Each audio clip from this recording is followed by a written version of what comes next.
On page 91.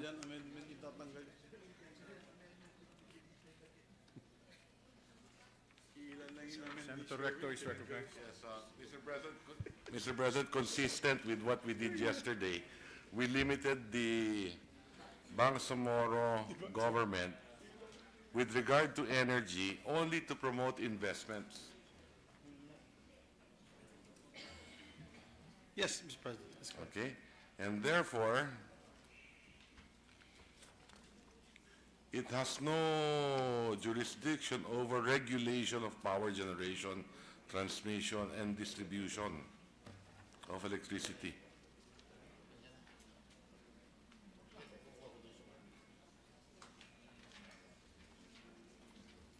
Yeah, what's the amendment, Your Honors? That the amendment should only be insofar as promoting investments. Yes, is there an amendment, sir, so that we can tackle the amendment? Well, my amendment is to delete everything, The whole section 34, Your Honor? with the exception of the Bangsamoro government shall promote investment, domestic and international, in the power sector, the Bangsamoro. Provided the Bangsamoro government shall notify National the government. central government so far as power generation investments are concerned. Then you have paragraph A, power generation, transmission, distribution, operation, Bangsamoro shall have the authority to regulate. Like this, as discussed yesterday, it will be difficult. Okay. So we're not leaving anything, there's no section. What is the pleasure of the gentleman? You want to delete the whole section?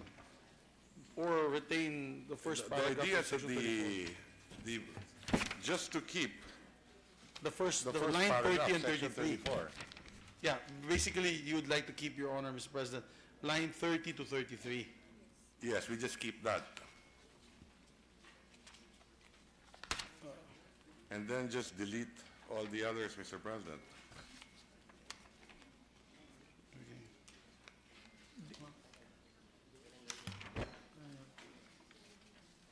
The amendment is to delete everything except lines 30 to 33. Delete everything up to line 33 on page 93. I was told, Mr. President, this is also a Gatchalian amendment. That was also discussed yesterday, Mr. President. I'm just putting it on record. It was on record yesterday too, Mr. President. May I ask for 1 minute suspension? Session suspended.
Ang sama naman ng pagkagawa. ay payag sila pero ito, their fees from yung I don't mind putting it on a vote. Bangsamoro shall not have.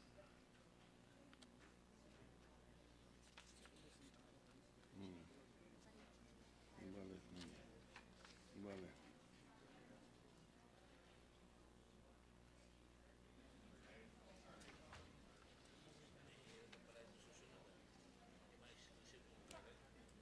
Natanggal na yun. We agreed already, wala na yan.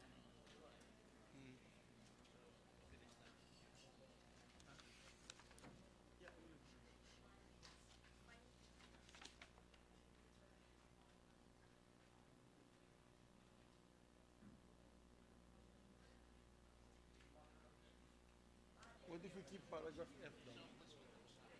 That's on the Agus po lang. Agus. Parang yan, para sa inyo, para sa house yan. He's willing to keep paragraph F. Huh?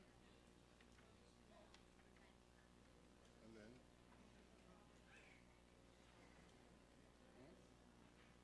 I know, but it is worded so badly.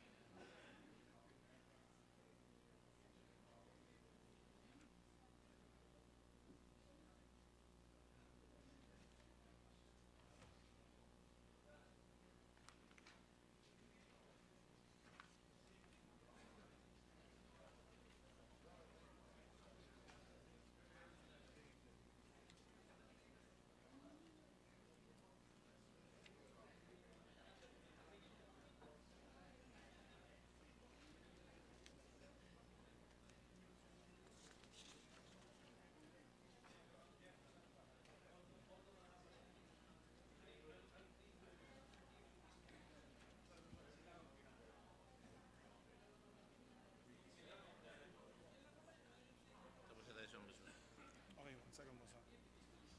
At the very least, let's keep F na lang, paragraph F. Yung first two paragraphs naman, the first three paragraphs, we're sure we get to the end of the next two.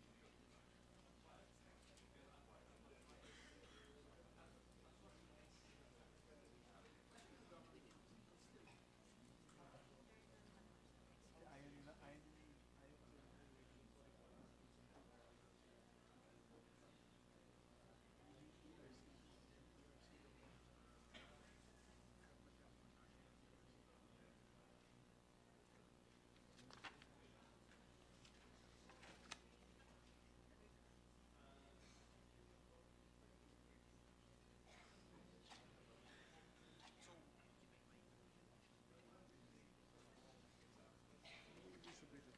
The Bangsamoro shall have no legislative power over.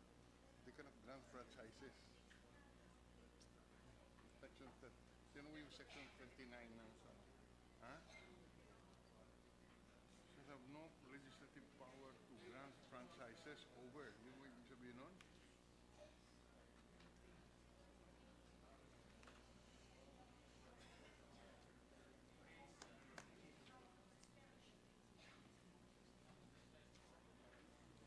Ano pa ito? Ano pa ito? Di ba? Alam mo yan. So poor naman this. Ha?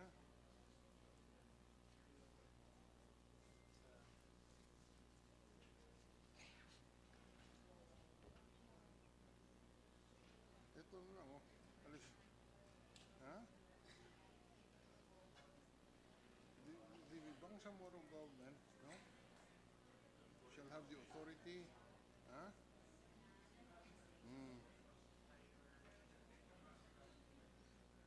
Shall have the authority to grant franchise licenses.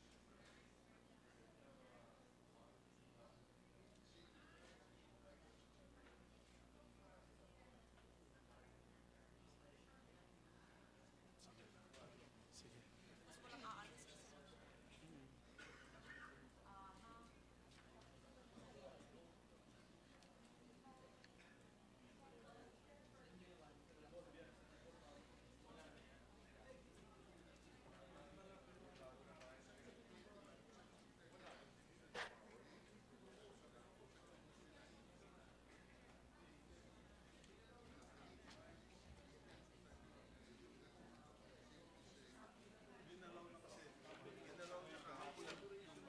left it to promotion.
sila yata hindi pa.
Ito yung...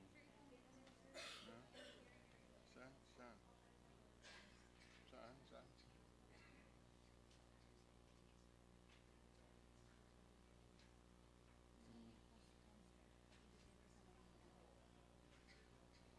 Okay. 88. Sana ba tayo yun? Hindi. Dito pa. Ayun, dito.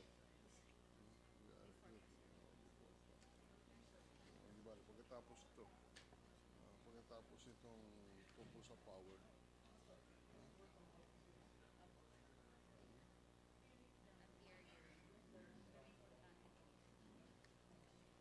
so we'll just delete it.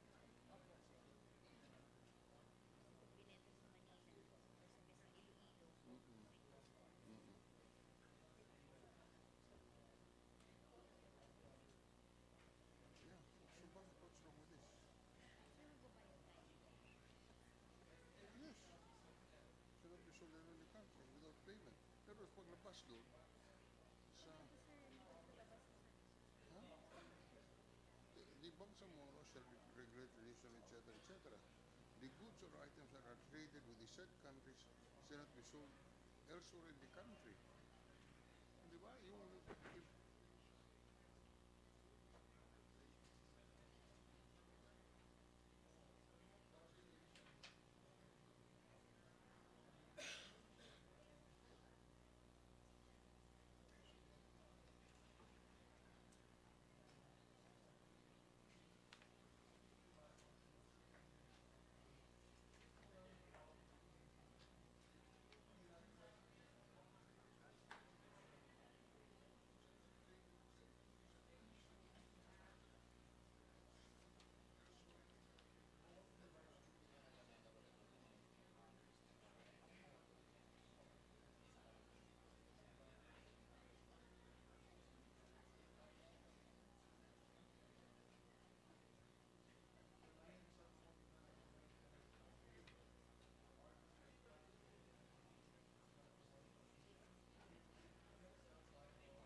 Okay. Ready to resume, Mr. President. Session resumed. Mr. President, on page 92, with the Before we go to page 92, what does the sponsor say about the original proposed amendment on page 91, lines 30 to 33? yes, we accept, Mr. President. The proponent asked that allowed us to retain line 30 to 33. So we Okay, accept, Mr. President. that we- The chair we takes retain. note, so we move to page 92. Page 92, Mr. President, to read as letter A, power generation, comma, and distribution operating exclusively in the Bangsamoro. The Bangsamoro government shall have the authority to build power generation facilities and distribution facilities operating exclusively in the Bangsamoro through the Ministry of Energy it shall create. Then we remove the line, it continues by saying, provided, comma, that the Bangsamoro government shall divest its ownership of the said utilities after 25 years from the creation of the said utilities, period. It shall promote investments, domestic and international, comma, in the power sector industry in the Bangsamoro, period. Power generation plants and distribution utilities operating exclusively in the Bangsamoro shall be able to interconnect, comma, sell, comma, and buy power over the national transmission grid, period. In the same way, comma, transmission lines operating exclusively in the Bangsamoro shall be able to connect to the national transmission grid, period. The Bangsamoro government may assist electric cooperatives operating exclusively in the Bangsamoro in accessing funds and technology to ensure their financial and operational viability, period. Assistance may be in the form of restructuring of debts and rehabilitation and efficiency improvement measures based on a set of clear, time-bound operational reform programs, period. Mr. President, that's paragraph A. Is that, I hope that's all right with Senator Recto. What does the proponent of the amendment say? Thank you, Mr. President. Thank Any you, objection? Senator Recto. Hearing none. Adopted. And for letter B, it will read, Agus Hydro Power Complex, dash. In the event, all the other paragraphs are deleted, Your Honor, Mr. President. In other words, paragraph B, we delete, paragraph C, we delete, paragraph D, we delete, paragraph E, we delete. We just have another paragraph, paragraph B, which is the Agus Hydro Power Complex, dash. In the event of the privatization of the Agus Hydropower Complex, basically the whole paragraph, Mr. President, to abbreviate it and speed up the process, the whole paragraph F will be retained as paragraph B. So on page 93, paragraph F is relettered to paragraph B. That's correct, Mr. President. Mr. President, Yes, Senator an Legaga anterior- is recognized. may I request that I be accommodated for an anterior amendment on page 91, section 34, line 31. Page, We're on page 91, 92. page 92. So I'm requesting that we go back to page 91, section 34, line 31. Parliamentary inquiry, Mr. President. Before we go back to that page, is the proposed amendment of the sponsor already approved by the chamber? yes, Mr. President. Huh? Has it been approved? It has Not- not yet not- been approved to my recollection? It has not yet been approved. Yes, it has not yet been approved. So I read two paragraphs, Mr. President. I read two sections. Letter A, Senator Ralph gave a thumbs up, and we said thank you to the said amendment. So can we get the approval of the body for this, Mr. President? Any objection? Hearing none. Adopted. I know, I thought I heard the same thing. Okay. Well, for the paragraph B, on the Agus, Mr. President, I move for the approval from the body, Mr. President. Any objection? Hearing none. Adopted. Thank you, Mr. President. So we're down to section 35. Page May 90 I, Oh, sorry, I'll tell you amendments, yes. yes. On page 91, section 34, line 31. On line 31, Mr. President, before the phrase "in the power sector in the," comma, insert the following phrase: "in low-carbon sustainable power generation in the Bangsamoro, consistent with sustainable development goals and sustainable power generation policies provided in section 3.0 of Article 5. The amended section 34 will now read as follows.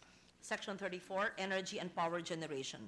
The Bangsamoro government shall promote investments, domestic and international, in low-carbon sustainable power generation in the Bangsamoro, consistent with sustainable development goals and sustainable power generation policies provided in section 3.0 of Article 5, provided that the Bangsamoro government shall notify the national government insofar as power generation investments are concerned." Yes, Mr. President, in support of low-carbon technology and renewable energy, I wholeheartedly accept the amendment of Tita Mas Maganda Legarda. Thank you very much, Mr. President. A related amendment on page 90. Before we proceed, Senator Yes, Legarda. Mr. President. Any objection? Hearing none. Adopted. Thank Senator you. Legarda. A related amendment on page 92, subsection A on line 8. Before the period, insert the following phrase: "consistent with sustainable development goals and low-carbon sustainable power generation policies, to reduce costs associated with transmission, including line losses and network investment. Distributed power generation shall be aggressively promoted as part of the Bangsamoro's Power Development Plan." Yes, I submit, Mr. President. I have no objection. It's subject to style. We'll ask the committee secretary to... Thank you. Place This it is a aside. game changer for the Bangsamoro. Believe me, they will be a model region of the country. Yes, Thank Mr. you. President. Any objection? Hearing none. Adopted.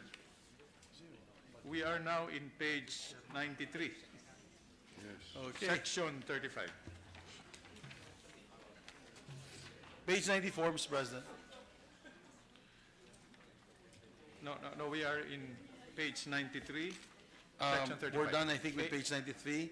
Any- Section 35, no other amendments, Mr. President. So So we we're are now on page 94. 94. On page 94, Mr. President, we have an amendment starting on line 9.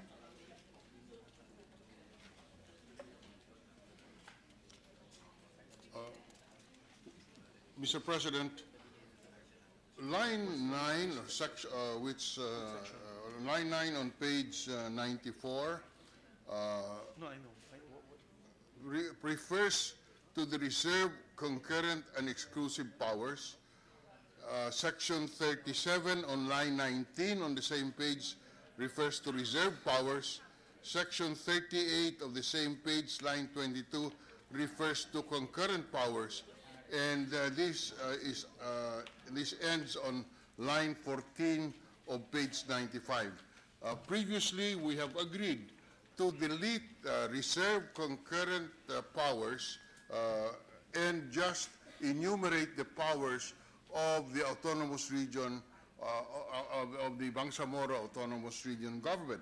Therefore, consistent with that, we move to delete on lines 94, on page 94, lines 9 to line 35, and on page 95 from line 1 to line 14. After we delete that, we start working on the powers of the Bangsamoro government, starting with section 39. We move to delete, Mr. President. So section 36, 37, and 38. That's correct, sir. One second.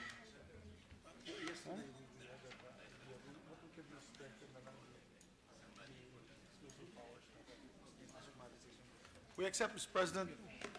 Any objection? Hearing none. Adopted. We are on page 95.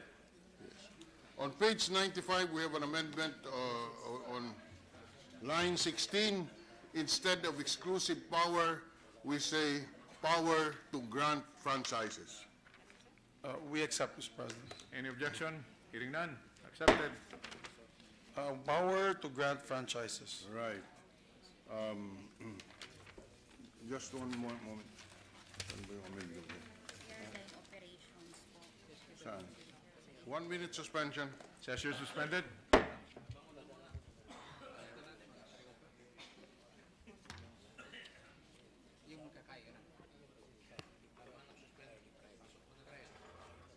Ano yung ano?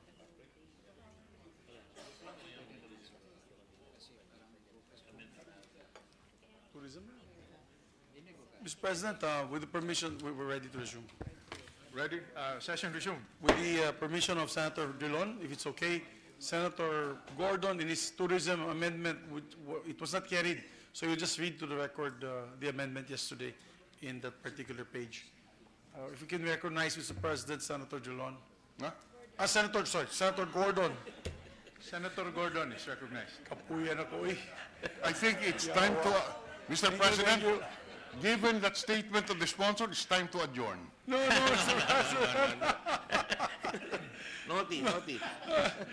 Please, allow me, it's okay. I don't mind being tired. Thank you, Senator Dillon. Thank you, Senator Zubiri. Just a very quick one because I manifested this yesterday as an amendment, and I found out it was on the notes, but it was not included in the clean copy.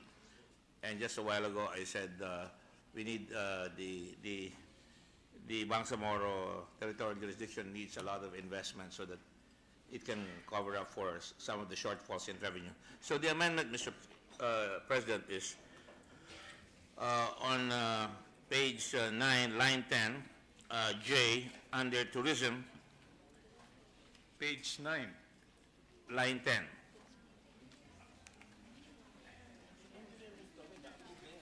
Yes, we don't, it's actually, we approved that yesterday, Mr. President. He's just reiterating the approved amendment. Just for the record, I will just say under J, tourism, since they did not have any copy there, I decided I would put it there already.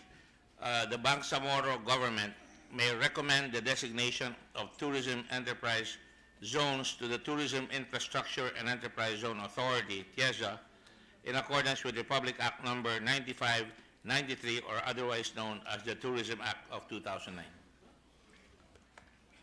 That is it, Mr. President. What does the sponsor say?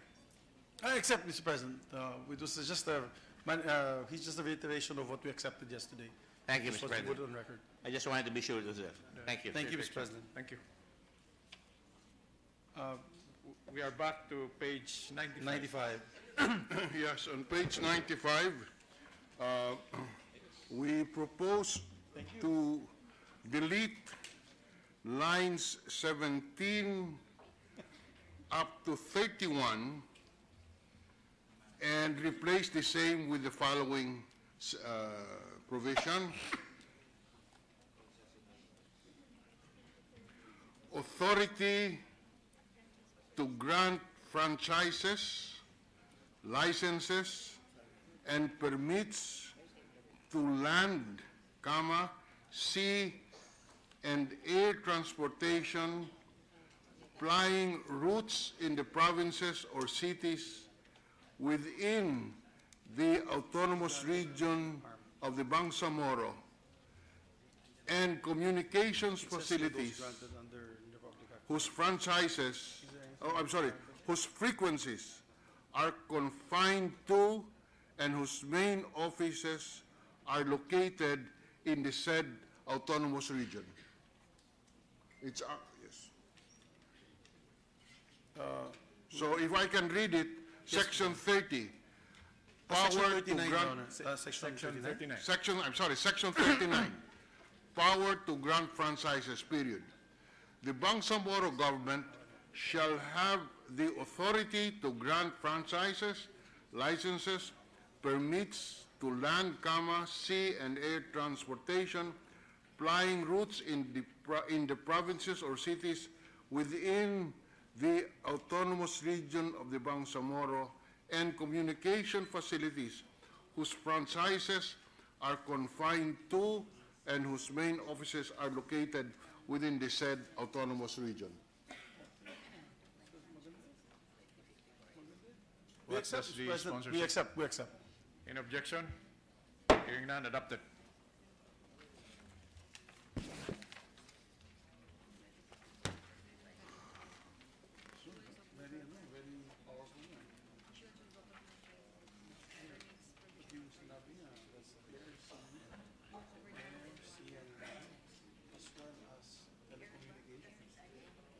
Which one? Section 35? Yan mo. Ha? Yan mo na. So we have no amendment, further amendment on page 95.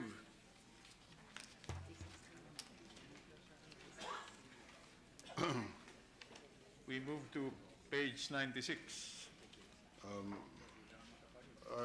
Senator Recto earlier worked on or was proposing some amendment on the Special Development Fund, if I recall correctly. So are we, just for the record, we're all okay with section 1 on normalization, rehabilitation, and development? We have no proposed amendment on that section, Mr. President. Mr. Thank President. you. Oh, yes. Senator Mr. Legarda is recognized. Thank you, Mr. President. May I be allowed to amend on page 96, section 1, on normalization, rehabilitation, and development, on line 15. Okay. After the period, insert the following statement to be read as follows.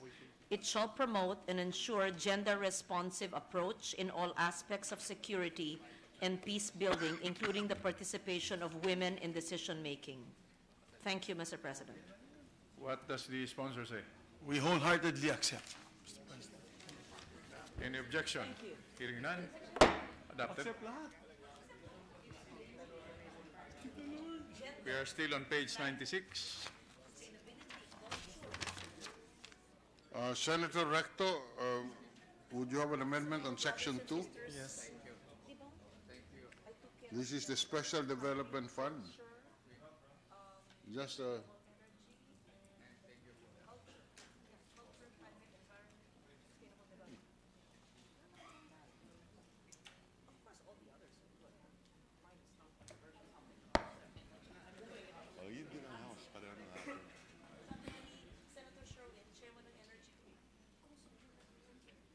Mr. President, Senator Recto is recognized. the amendment in principle that I will propose is that instead of 100 billion, 10 billion payable in 10 years as proposed in this measure. The original amendment proposal that I had was to do it 50 billion, 5 billion a year for 10 years. Would that be acceptable to the sponsor? What does the sponsor say? 5 years, 10 billion, or 10 years, 5 billion? 5 billion a year for 10 years. Just a 30-second suspension. Session suspended.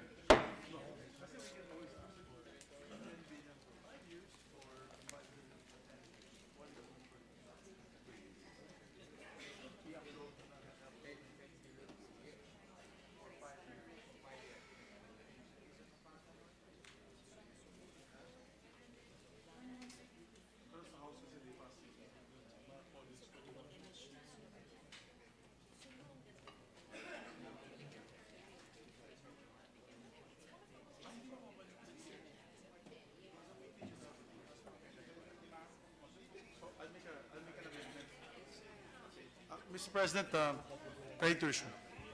Session resumed. May counter proposal na 50 billion din, pero baka pwedeng 10 billion for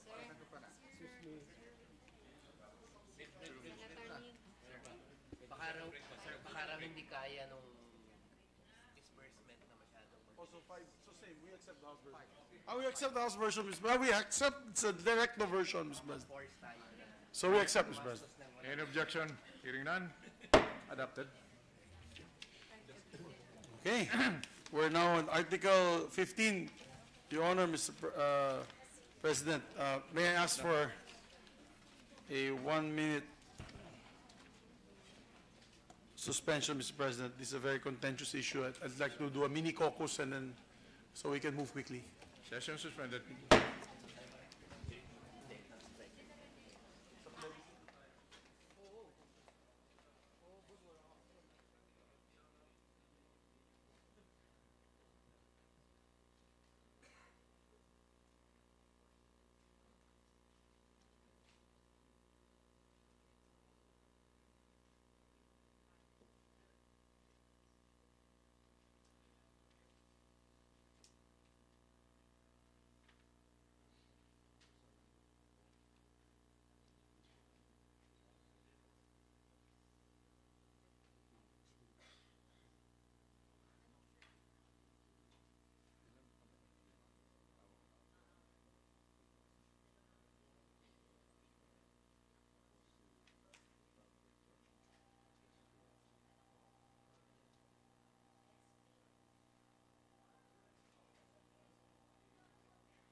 sa'yo, ako mawakag. So, people reluctant to you.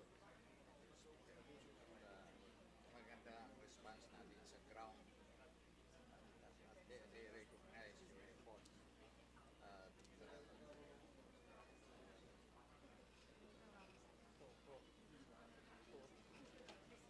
Against 226. That's 227.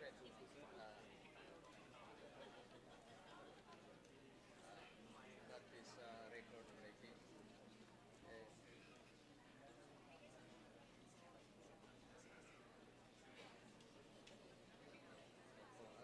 Opo, that I hope you listen to us kasi nakatutok kami sa Senate days. Kasi tayo, agreed na tayo, kayo po minuna namin. At ngayon sigurado na kami sa kasama tayo sa Senate, sa tayo. Can be rin out. Siguro, na natin. Kaya, ngayon, our proposal pwede yan sa bycam. Tayo po rin sa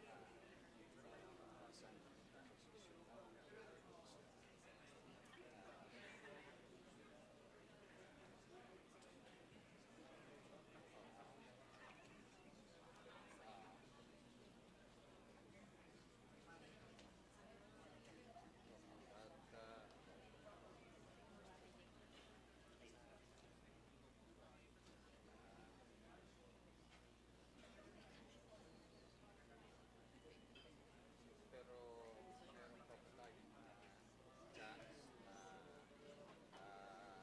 yung gusto natin i-manage may balik yan sa bigyan natin.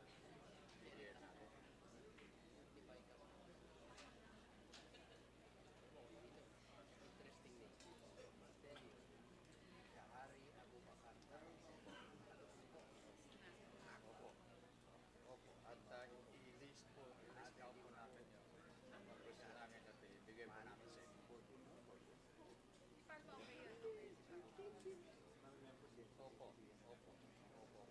Kung unang po sa atin natin opo. At i-pulan yung one number niyo.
Nandito sa ano, pare. Nandito tayo sa page 97. Yes. Dahil, sorry. Dito nagtapos eh. Ito yung pinasok ni Rap. So, dito na tayo. 97.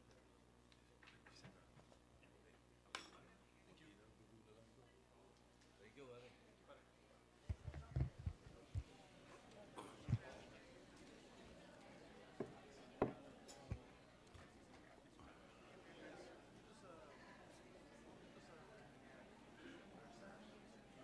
Si Senator Recto. The session is resumed.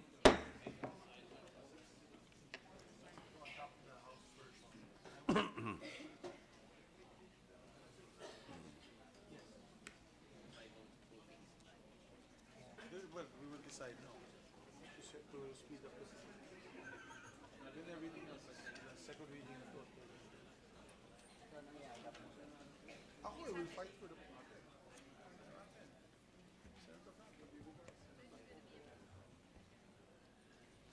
The sponsor, we are in page 97. Yes, Mr. President, Senator Ralph, then. In the section 1, Mr. President, establishment of the wrong. So I'm asking my colleagues if they have any amendments. Any amendments on section 1? No, Mr. President, parliamentary inquiry, are we Yes, Mr. through with page 96? Yes, Mr. Particularly on President. Special Development Fund? That's where Yes, we Mr. stopped. President, we accepted the amendment of Senator Ralph. 5 billion a year for 10 years. Thank you, Mr. President, just, so that has been accepted. Yes. So for section 1, for page 97, any amendments? No proposed amendments?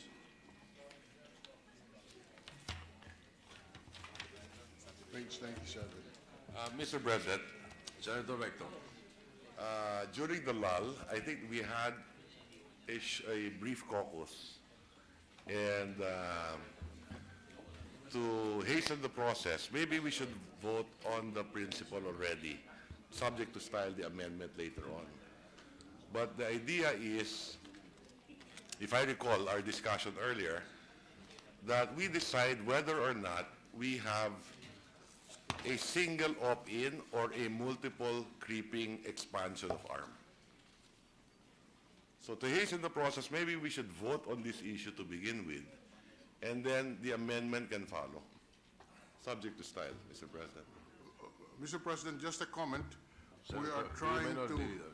we're trying to comply with the constitutional provision on a printed copy being distributed, and maybe, if I may put on record, that maybe it's better that we decide on the amendment already, so that the staff can immediately incorporate the amendment into the copy that will be distributed to us before midnight, in Yes, order that we that can is- vote. We agree with the minority leader so that we will be able to have printed copies as soon as this is passed on second reading. Otherwise, we cannot even pass it on third reading, even with the certification if we do not.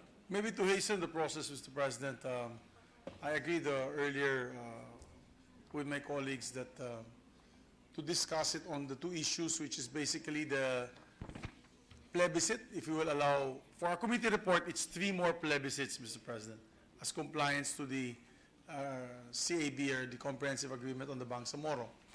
The House version, as mentioned earlier, there are some of you, some of my colleagues who are interested in the House version, which has only a one-time plebiscite, Your Honor. To hasten the proceedings, Mr. President. That is, go ahead. Yes, to hasten the proceedings, we can either vote for our committee version, and I will read to you later, it's there, sir, section 4, or we vote, those who are in favor of our committee version, or those who are in favor of the House version. Mr. President, isn't it better if we proceed as we have been doing for the last 10 hours? Page 97, if there are no amendments, we proceed to page Yes. 98. Well, the only reason why I say that, Mr. President, because if we vote on those two principles, then it will hasten the proceedings. Because then, if my version, our version, the committee report version is approved, then we can go now basically we can go line by line, and we have no problem about that. Well, that is if there is someone or a member of the Senate who would propose amendments to these sections. But if there are none, then the committee report stands. Yeah, So, we're that is agreeing the only on reason- 2 basic principles, Mr. President. I think that would hasten, kasi If we go line by line, but then we're actually, some of you might be contrary to, or might have a contrary stand to this particular measure. That is the reason we're asking already. Is there any amendment for Section 1? There is none. Let's move on to the Section 2. Territorial jurisdiction. Is there any amendment to Section 2?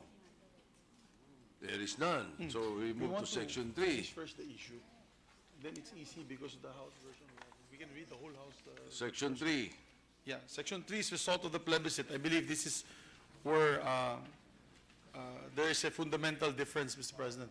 If we accept that, if we accept this, and I have no problem, Mr. President. If we accept Section I see nobody standing and proposing any amendment, even to Section 3. Therefore, the committee report stands. Mr. President, the reason Yes. why I made that recommendation, and like I said, it was a product also for discussion earlier, it cannot be done page by page because the amendment will be found in different sections. In this particular, Yes, if we decide, for example, na one opt-in only, the amendment will be found in different pages. Okay, in different sections. If we decide on a multiple opt-in, Yes. right, it will be found in one section, right? Section 4. Section so 4. therefore you prefer for us to take up Section 4. Actually, there's two issues, Mr. President, because in Section 3, and I'd like to, just for clarification, if we approve Section 3, then we're voting the municipalities and barangays, not mother units, for clarity. So it's not the mother unit. If we approve Section 3, as worded, if the 6 municipalities of Llano Norte agree to join Llano ARM, or the Autonomous Region of Bangsamoro, then the mother province does not have to vote, including the barangays. For clarity, Mr. President.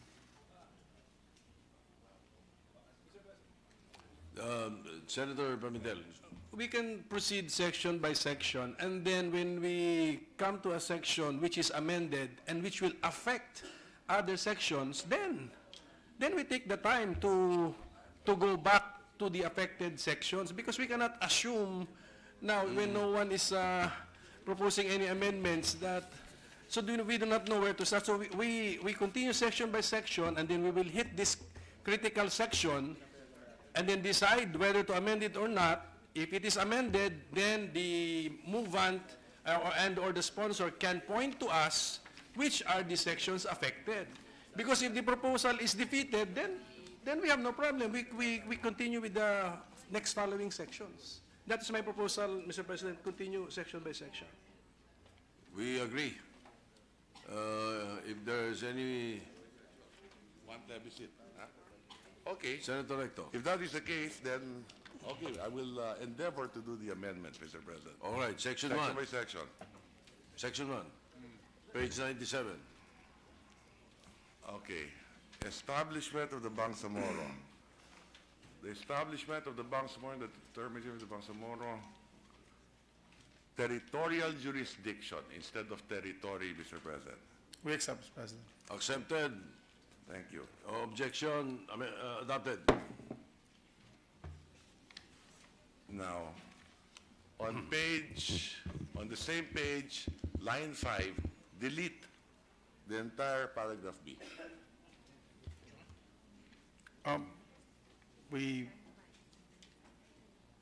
So what will happen to these 6 municipalities, Mr. President? That is the point, Mr. President. Pag So magbabanatan tayo every line by line. Yeah. That's exactly my point, Mr. President. Hahaba ang debate. Yeah, may I ask for 1 minute suspension, Mr. President? May we know why you are removing? Whereas, if we decide on the issues, everything will follow, Mr. President. All right. I prefer that better. Yeah, 2 issues. Tayo ng Mr. alas 12 President, ng gabi, I hindi pa agree tayo with Senator tapos. Recto. Sige. Because if we do that, we're going to go line by line, and then we're going to vote line by line. All right, so what do you want to do? The sponsor, we leave it to your judgment. Yes. What do you want to do? What do you prefer to take up now? The proposal is to vote in favor of, okay, for those who want, in principle, one opt-in only in the plebiscite to ratify this basic law. So one plebiscite lang during the ratification. Are you proposing that? Yes, now? yes, in principle, Okay. So, assuming we pass the BBL, there will be a plebiscite. In that plebiscite, lahat ng gustong pumasok sa Bangsamoro region, pumasok na. Okay? One time. Those in favor of one time, vote yes. Okay? Those in favor of the committee report, Which is creeping expansion or increase in territory, every 5 years. every 5 years for the next 15 years, vote no.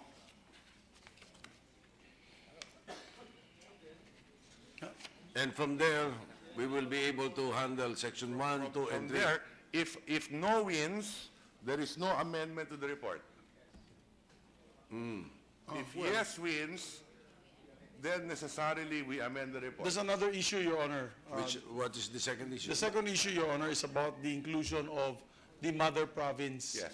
and mother municipalities, Mr. President. But this is the first issue muna. Yes, Okay. first issue muna. The next issue later on, if you No, want... excuse me, Mr. President, even on that first issue, the Senator Recto on the record said that those who vote no means that they are in favor of Section 4, which is the creeping expansion.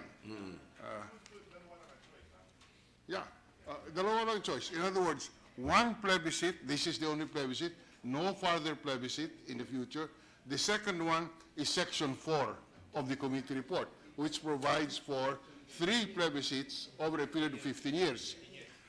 Even on that, I just want to place of record that even on that point, I have serious reservations about the line starting on page 3, on page 99, which mentions about the Tripoli Agreement and the 1996 final agreement. Because even if we agree on Section 4, assuming that the vote no prevails, I would propose to have an amendment on page 99, line 3, which I will submit. All right. Nothing prevents us from proposing any amendment. thereafter. Okay, sir. With that understanding, Mr. Yes. President. Yes. Okay. Well, Mr. President, it so goes that if the recto amendment is approved, then there's already wordings in the House version on the one plebiscite that we can adopt. We can look at that. Or you have your own amendment later on.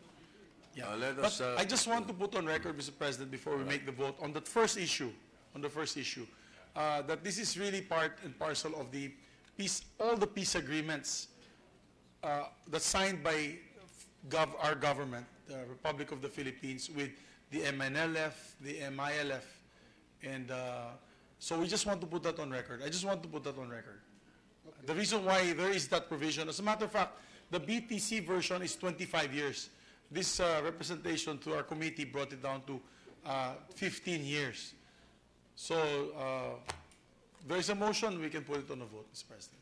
It's a conscience vote, so it's all right. all right. Let's, Senator Gordon. I just have a question. If there is that implication that there were previous agreements and treaties made before, are we in violation then of the proposal to shorten from 25 to 15? These treaties that they're mentioning were not Tripoli ratified. Agreement? Were not ratified by the Senate. They were not. Then there is no treaty, Mr. President, if it was not ratified. There was agreements. They had agreements with the executive department. But under the Constitution, you have to ratify the agreement. This is the job of the Senate. And not only that, sir, I don't know if it's a treaty really. These are executive agreements, which Yes. is not binding on the Senate. Correct. These are very clear legal issues. That's why we have to make sure that we all understand what we're voting on. And then, of course, when we go on to the recto amendment, we will have to figure out whether, if in the plebiscite, let's say, those towns decide that they will not join, then we have a new situation. If they decide that they will join, and the rest of the province don't want to join, that's another situation. What kind of rule do we want? Is it the majority of the municipalities in the province that will say the issue is lost and therefore the province joins the current government, not the Bangsamoro government? Or are we going to divide? Because if we divide, then if you have 15 municipalities and 7 join, then you have 8 municipalities. What happens now to the 7 municipalities? Are they a new province? Are they a new entity? Because we have to create provinces. And what kind of provinces will they be? Will they be first class, second class, third class, fourth class, fifth class provinces? These are vital issues that we have to decide.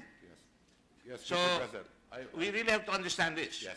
Yes, Mr. President. On the points raised by Senator Gordon, I did take that up during the period of interpolation Yes. to begin with. Number one. Number two, that is the second point that we will have to decide on. The first, we're segregating the issues to begin with. And then- based on the process. First is to determine whether you have one opt-in or several. That's one. The second issue is, okay, these paragraphs here, particularly these towns, okay, these municipalities, should that their mother province vote? Yeah. Okay? So that is a second issue we will have to decide later on. The third issue is the barangays. These barangays, should the mother municipality decide for the barangays as well? The principle, therefore, is contiguity. That is correct. And therefore, when you decide on that, the final issue that I would like to raise here, and I hope I will be pardoned by our brothers because I'm pro-BBL, I just want to be sure that if the issue is lost on the part of the BBL, insofar as this municipality, let's say the province joins us, I do not want a recalcitrant force that will say, oh no, we will not join.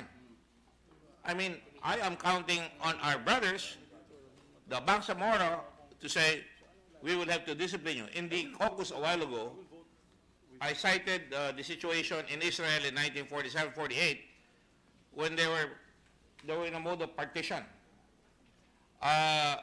In fact, the United Nations head for the partition was assassinated by the Israelis, by the Irgun. And because they were throwing a monkey wrench at the whole partition, Mr. President, Ben-Gurion, the first prime minister of Israel, decided, we are going to go against Irgun. We're going to go against the Palmach because they do not behave. And we will set the army of Israel against the Irgun and against the Palmach. And that settled it. Afterwards, there was peace within the Israeli camp, and they were able to get their independence. And the Irgun and the Palmach were all absorbed into the Israeli Defense Force. That is one of the things that I'm really very concerned with, and I think I can speak for some of the other people here because I've talked to them. We have to have it's hard to give an assurance, but we have to have the assurance that there will be movement on the part of our fellow citizens in the Bangsamoro, that they will discipline the recalcitrants and say, let's go for the common good. The common good is now we have a Bangsamoro autonomous region. And that is what we need to do. That is the first thing we need to do. Create the Bangsamoro autonomous region, and no one else will buck it. They will not fight it. Once the decision is made, we are a democracy, we follow the majority, and therefore we will have true peace. And I think that will create more support from the populace, which is more important than the government, for providing more resources to the Bangsamoro, because that would have shown the bona fides of our brothers in the Bangsamoro. And I'm speaking from the heart here, and from the lawyer's point of view, Mr. President. Okay.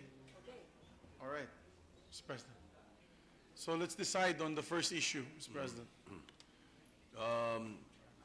We would like to entertain the motion again.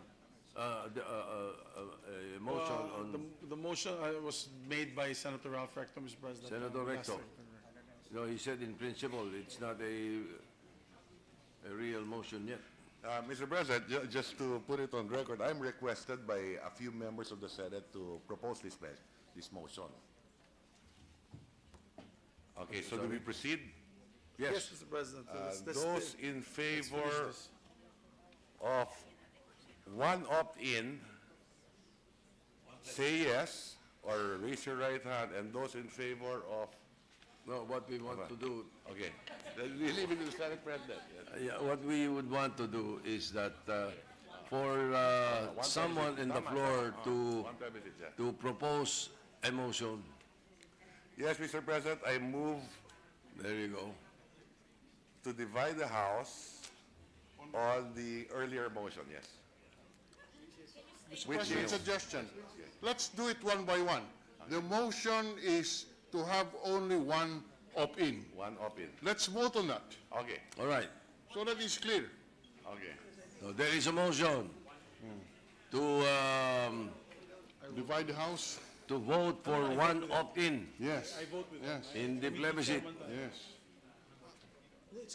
Those in favor Of Say- one opt-in. of one opt-in, raise your right hand.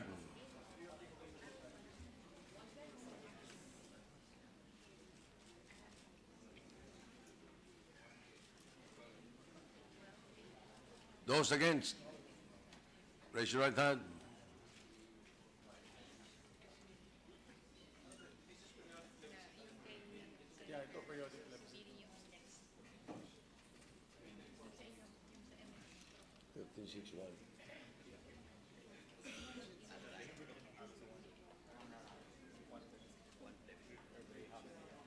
Ilan ba tayo?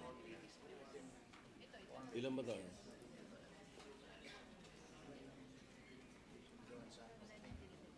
Hindi, oh. Let's have another vote.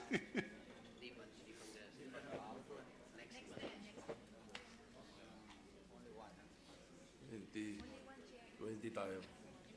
Okay.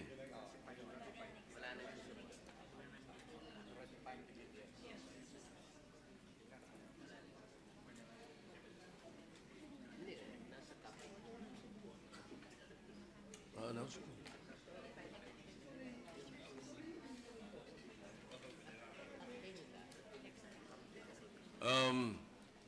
13 in favor, 6 negative, and 1 abstention. The ayes have it. 1 opt-in. Mr. President, also, we should take up already the second issue because when we discuss the plebiscite and all, it will have to be placed there during the conduct of the plebiscite that the mother province or the municipalities will have to vote. So, I'd like to ask Senator Recto, you have, yes, I'm the sponsor of the measure. I'm not going to, I'm not going to make the motion because I will always stick to my committee reports. Again, Mr. President, I'm being requested to make the motion, Mr. President. And the motion is that the 6 municipalities, Arima? 6 municipalities, that their mother province should vote in favor, that the mother province should vote. Mr. President, may you include already the barangays who just vote once? In other words, the mother units. For the barangays, for the that the votings. mother municipality will vote as well. Meaning to say that the municipality cannot separate from the province, and the barangay cannot Separate from the municipality. without the permission of the mother unit. In the case of the barangay, the municipality. In the case of the municipality, the provincial government, the province. Mr. President, I'd just like to put on record, one, with the permission of the body, the reason, the rationale why these 6 municipalities were carved out and included to this, as special geographic areas in this plebiscite is because these 6 municipalities have won 2 plebiscites already. twice actually, including the 39 barangays. And they have really signified, even during our committee hearings, that they want to join the new Bangsamoro autonomous region, Mr. President. So that's the rationale. Now, Yeah, obviously, if they go with the mother province, that would never happen. We do understand, but some of I'm our... just putting on record, Mr. President. Yes, we place that on record, but also, just to place on record also, the fact that before this representation authored the cityhood of Novaliches, and when we voted in the plebiscite, it lost because the entire Quezon City had to vote, and that is what the Constitution said. Novaliches won as a city. Yes, won there. Yes, but Mr. Quezon City did not vote in favor. And so until I now, understand, Novaliches Mr. is not a city. I understand, Mr. President, but I So was just told... that might be the predicament that Yes. we will be in. I'm just, but Mr. President, just to add to the information for the group, no? Again, we would like to make this an instrument of peace, and the 6 towns in Llano Norte and the 39 provinces have large. 39 barangays of Llano Norte have North Cotabato have large camps where the Mujahideen, I was being told, the most rabid Mujahideen members of the MILF are located.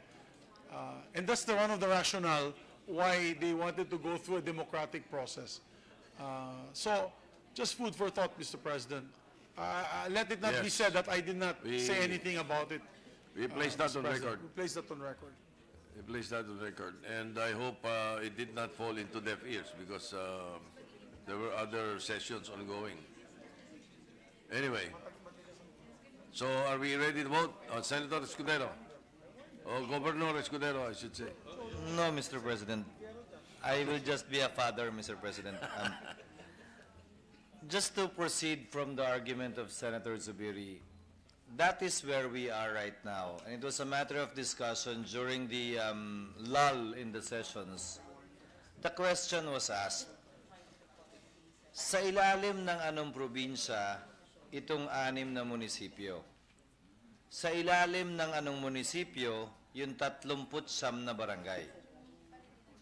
Because that is also at the back of our minds. Given the situation on the ground that Senator Zubiri discussed, we take that, we accept that. But politically, legally, how will it exactly work? So that we're not discussing off the record, we're discussing on the record. Ano yung practice nun? Pag may ordinansa yung munisipyo, sinong probinsya sa BBL area ang magre-review?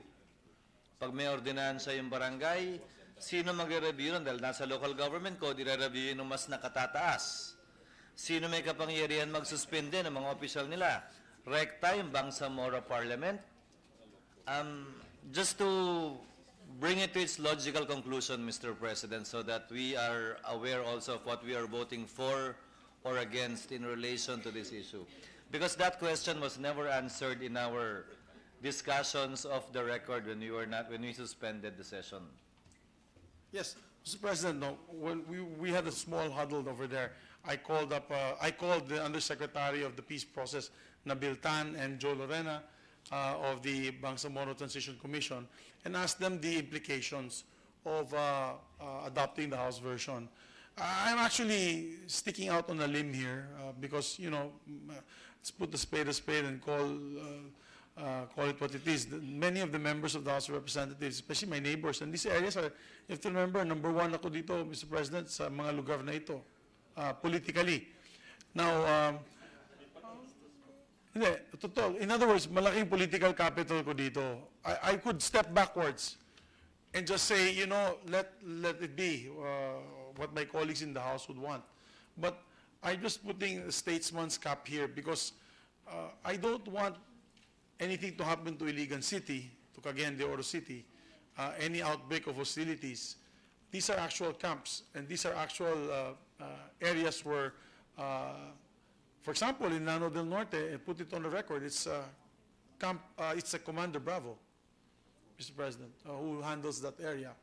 And I believe in our meetings, they said they're only asking for a democratic process, a chance to vote into the Bangsamoro region.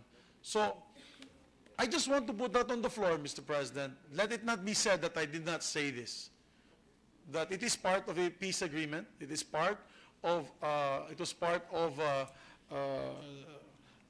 a process wherein, in fairness to these camps, in 39 camps in North Cotabato and in Lanao Norte, have been very quiet and very, I'd say, cooperative with government, Mr. President.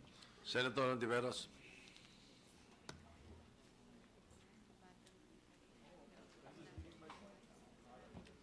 Mr. President, nais ko lang pong idagdag yung tinig ko sa tinig ng sponsor natin, yung principal author, kung kanino co-author kami ni na Senador Bam at iba pa. Mahalaga po yung mga tanong na nilatag ni Senador Cheese kanina. Pero kahit sa akin na isang hindi abogado, malinaw yung utos na ang Kongreso sa pamamagitan ng batas ang siyang gagawa ng paraan na ihiwalay kung sakasakali yung 6 na munisipyo at yung 39 na barangay sa mother unit nila kung bibigyang daan ng ating Kongreso na sila ay maging bahagi ng pagbubuo, pagtatayo ng Bangsamoro. We would not be the first country in the world, Mr. President, na mahahamon to create the administrative capacities at itukoy sino ang gagawa ng ano pagkatapos ng isang mahalagang prosesong ito para yung mga political at administrative processes na kailangang maganap ay maganap. Pero ang hinihingi po sa atin ngayong gabi, Mr. President, tingin ko ay panindigan yung prinsipyo ng representative democracy. Nagsalita na po ang 6 na munisipyong iyon at yung 39 na barangay na iyon na naisana nila noon maging bahagi ng ARM. At sa mga hearings na dinaos natin sa iba't ibang lalawigan, inulit ng mga kinatawan nila, mga alkalde nila, ngayon naisana nilang maging bahagi ng Bangsamoro. Kung hindi sila pagbibigyan ng mother province nila o ng mother municipalities nila, respectively, Mr. President, tayo dito, mga senador, mga mambabatas, dapat naman tumindig tayo para sa kanila. Bigyan sila ng fighting chance, marinig sa wakas at maisagawa nila yung pinahayag nilang sovereign will, maging bahagi ng pagbubuo ng isang sambayanan, isang territorial jurisdiction, isang pamahalaang Bangsamoro sa loob ng Pilipinas. Nananawagan po ako sa mga kasama natin dito sa Senado. Suportahan po natin si Senador Migs at ang committee report sa isyung ito. Marami pong salamat, Mr. Chairman. Senator Escudero. Mr. President, ilang bagay po lamang. Una, ginagamit na ba siya na tinanong 2 beses yung 6 na munisipyo at 39 na barangay at 2 beses sila sumabi ng oo? Pero may mga lugar din po na 4 na beses na nagsabing hindi, pero tinatanong pa rin natin at okay lang din ho sa akin yun. Baka nagbago yung isip nila eh. Hindi naman ho yun ang issue eh. Ang issue ay, maaari akong sumang-ayon, maaari pa akong bumoto sa panig ng sponsor, pero gusto ko lang humahanap yung kasagutan sa simpleng tanong na yun. Hindi ho ito isang bagay na pwedeng pag-usapan na lamang pagkatapos. Dapat, kung may sagot sa tanong na yon, maisabay na sa batas na ginagawa natin ngayon. Pero kung hindi na pag-aralan o napag-isipan kung ano at paano ang gagawin sa kanila, tulad na nangyari sa mga nagdaang panahon, hindi naman din ho siguro maaaring alatsamba na lang yon. And third point, Mr. President, Your Honor, Senator Rector has delivered a long exposition already on the definition of geographical areas used in the Constitution, which is not applicable to this particular situation. Because at the end of the day, we still have to address the issue of paano natin i-handle ngayon yung mga area na hindi contiguous, na hindi sumama yung probinsya, in the case of municipalities, na hindi sumama yung barangay, yung munisipyo, in the case of barangays. That still has to be addressed. In fact, if a vote is taken taking the side of the sponsor, as appealed to us by Senator Ontiveros, I will now still stand up and ask, how do we now handle them? it cannot be left hanging. It has to be addressed in this very same measure. President, and I assume there should be a plan for Yes, it. Mr. President. Because earlier the sponsor made an appeal with respect to the possibility of the outbreak of war, but still not a response should the position of the sponsor win.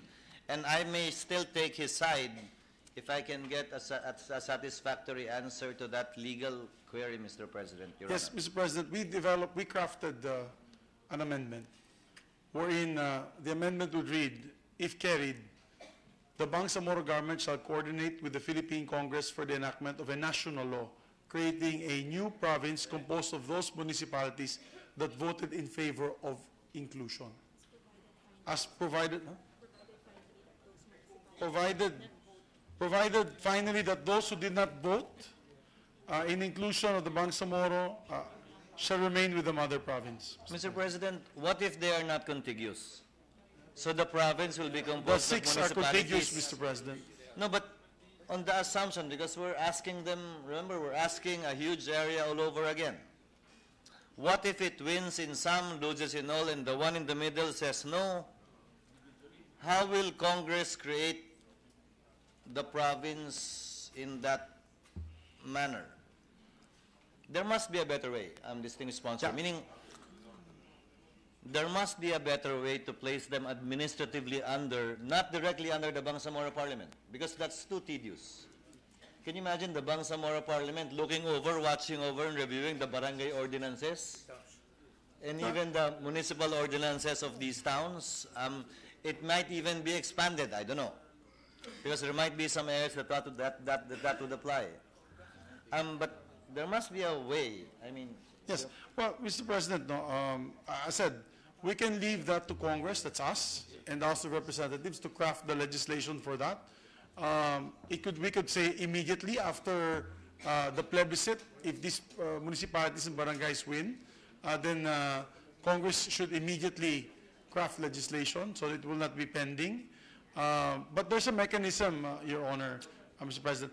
In all honesty, I was talking to my colleagues here from the BTC, and it again will pit Christians versus Muslims in some of these areas, Mr. President.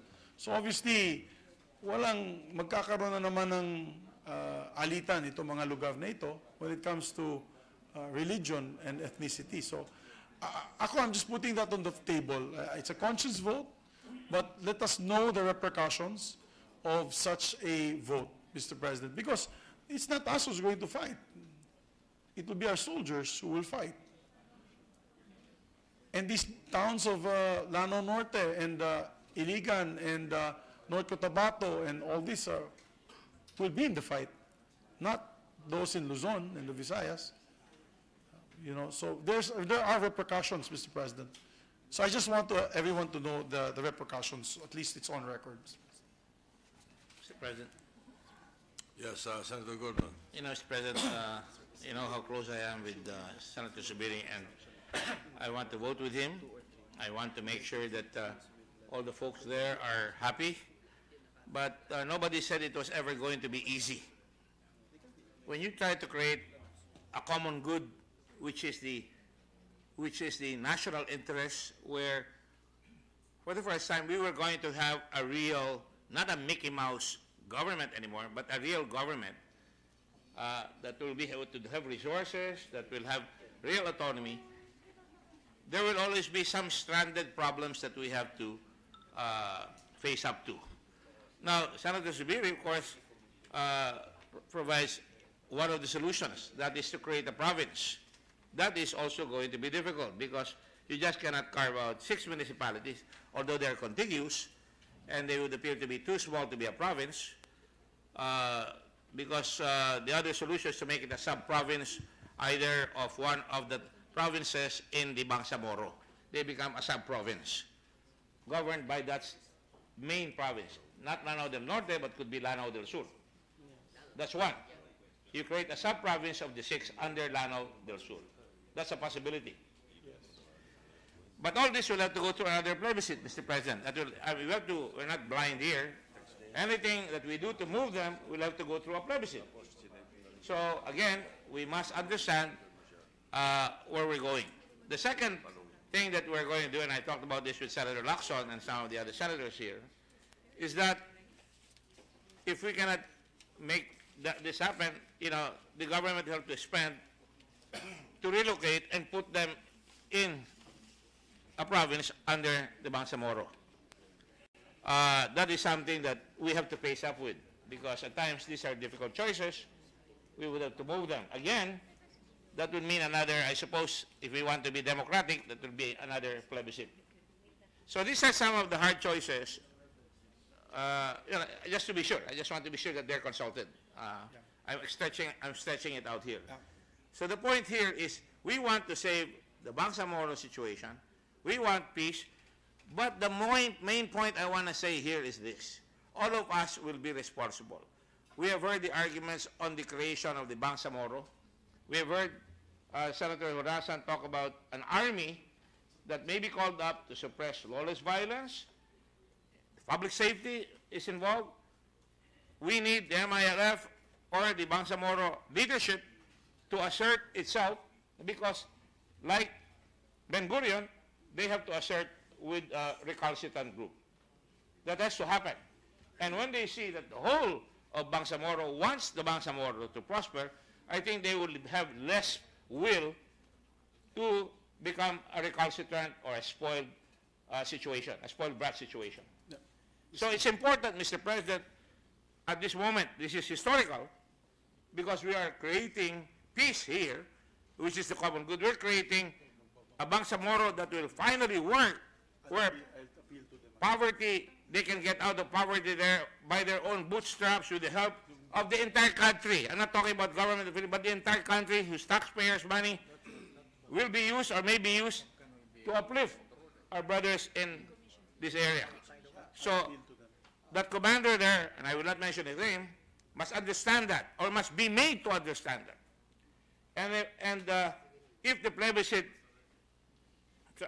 persists that there's 6 towns we still want there, they have to understand that the common good, ang kabutihang pangkalahatan, is masunod yung Bangsamoro.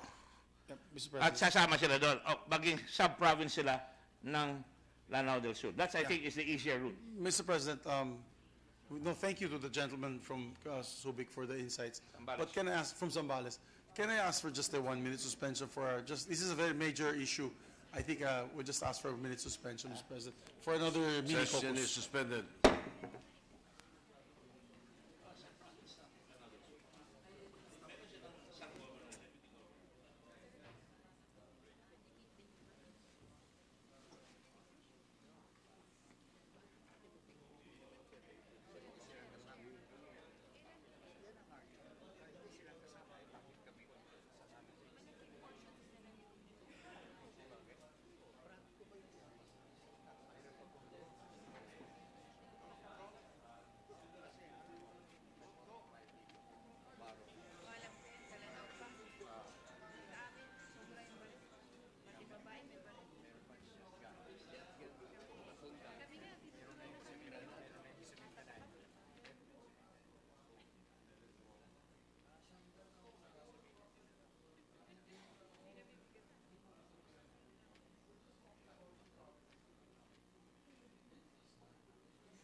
Yes, yes, yes. How will the Session is amendment resumed. be, Miguel? How will the... Yes, Mr. President. Senator Recto, Yes, are you withdrawing your compound motion? I am withdrawing the motion which was requested to me to make that motion by the sponsor, by the chairman of the committee. no, because Mr. President, for the record, I wasn't going to make that motion, and there was a pending question on the provinces and municipalities. So, Mr. President, we have the consensus of the body. On the issue on the opt-in, I believe the Mindanao bloc will be very happy that the Senate decided only one plebiscite. But on this issue, I thank the body for supporting me on this to continue the peace process and the decommissioning of rebels in this area, Mr. President. So, on Section 1, in the establishment of the Bangsamoro, with the permission of the body, we retain the whole Section 1, All right. Mr. President. Section 2, any proposed amendments? Except I believe, I'm sure Senator Frank will want to take out the... No. no, okay. Yeah, no. Yes. As Mr. is. Arm, because there's mention on Republic Act 9054. No, Okay, we- as is, Mr. President. I so move. We did not need a motion. This Sorry, we stands. adopt section, we carry This section stands. 31, Mr. Yes, President. we're just asking if there is... No amendment. No amendment, Section 2, Section 2. on territorial jurisdiction. Any amendment? Yes. Senator Instead of the title territorial jurisdiction, the title should be period for plebiscite because the section has nothing to Accepted, do Mr. with President. territorial jurisdiction. We move to amend line 27, section 2 should read title period for plebiscite. We accept, Mr. President. Accepted. No objection. Period for plebiscite. Adopted. Any other amendment on Section 2? Section 3. Section 3, Mr. President, basically incorporates what we decided on in caucus, Mr. President. And except, Are you not yes. amending line 28? Yes. This Yes, is line the 28. favorite. yes, we accept, Mr. President. It was mentioned in the interpellations, but I will listen to a motion, Mr. President. Favorite line of Senator Pimentel. It's even mentioned twice. Mr. President, yes, we have an amendment on line 28. The term should be on line 29. Instead of popular ratification, it should be plebiscite. We accept, Mr. President.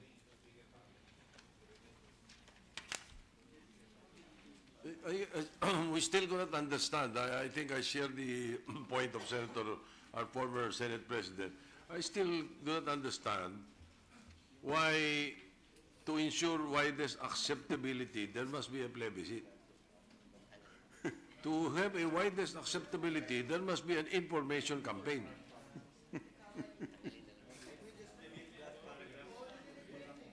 Hindi ba? Correct.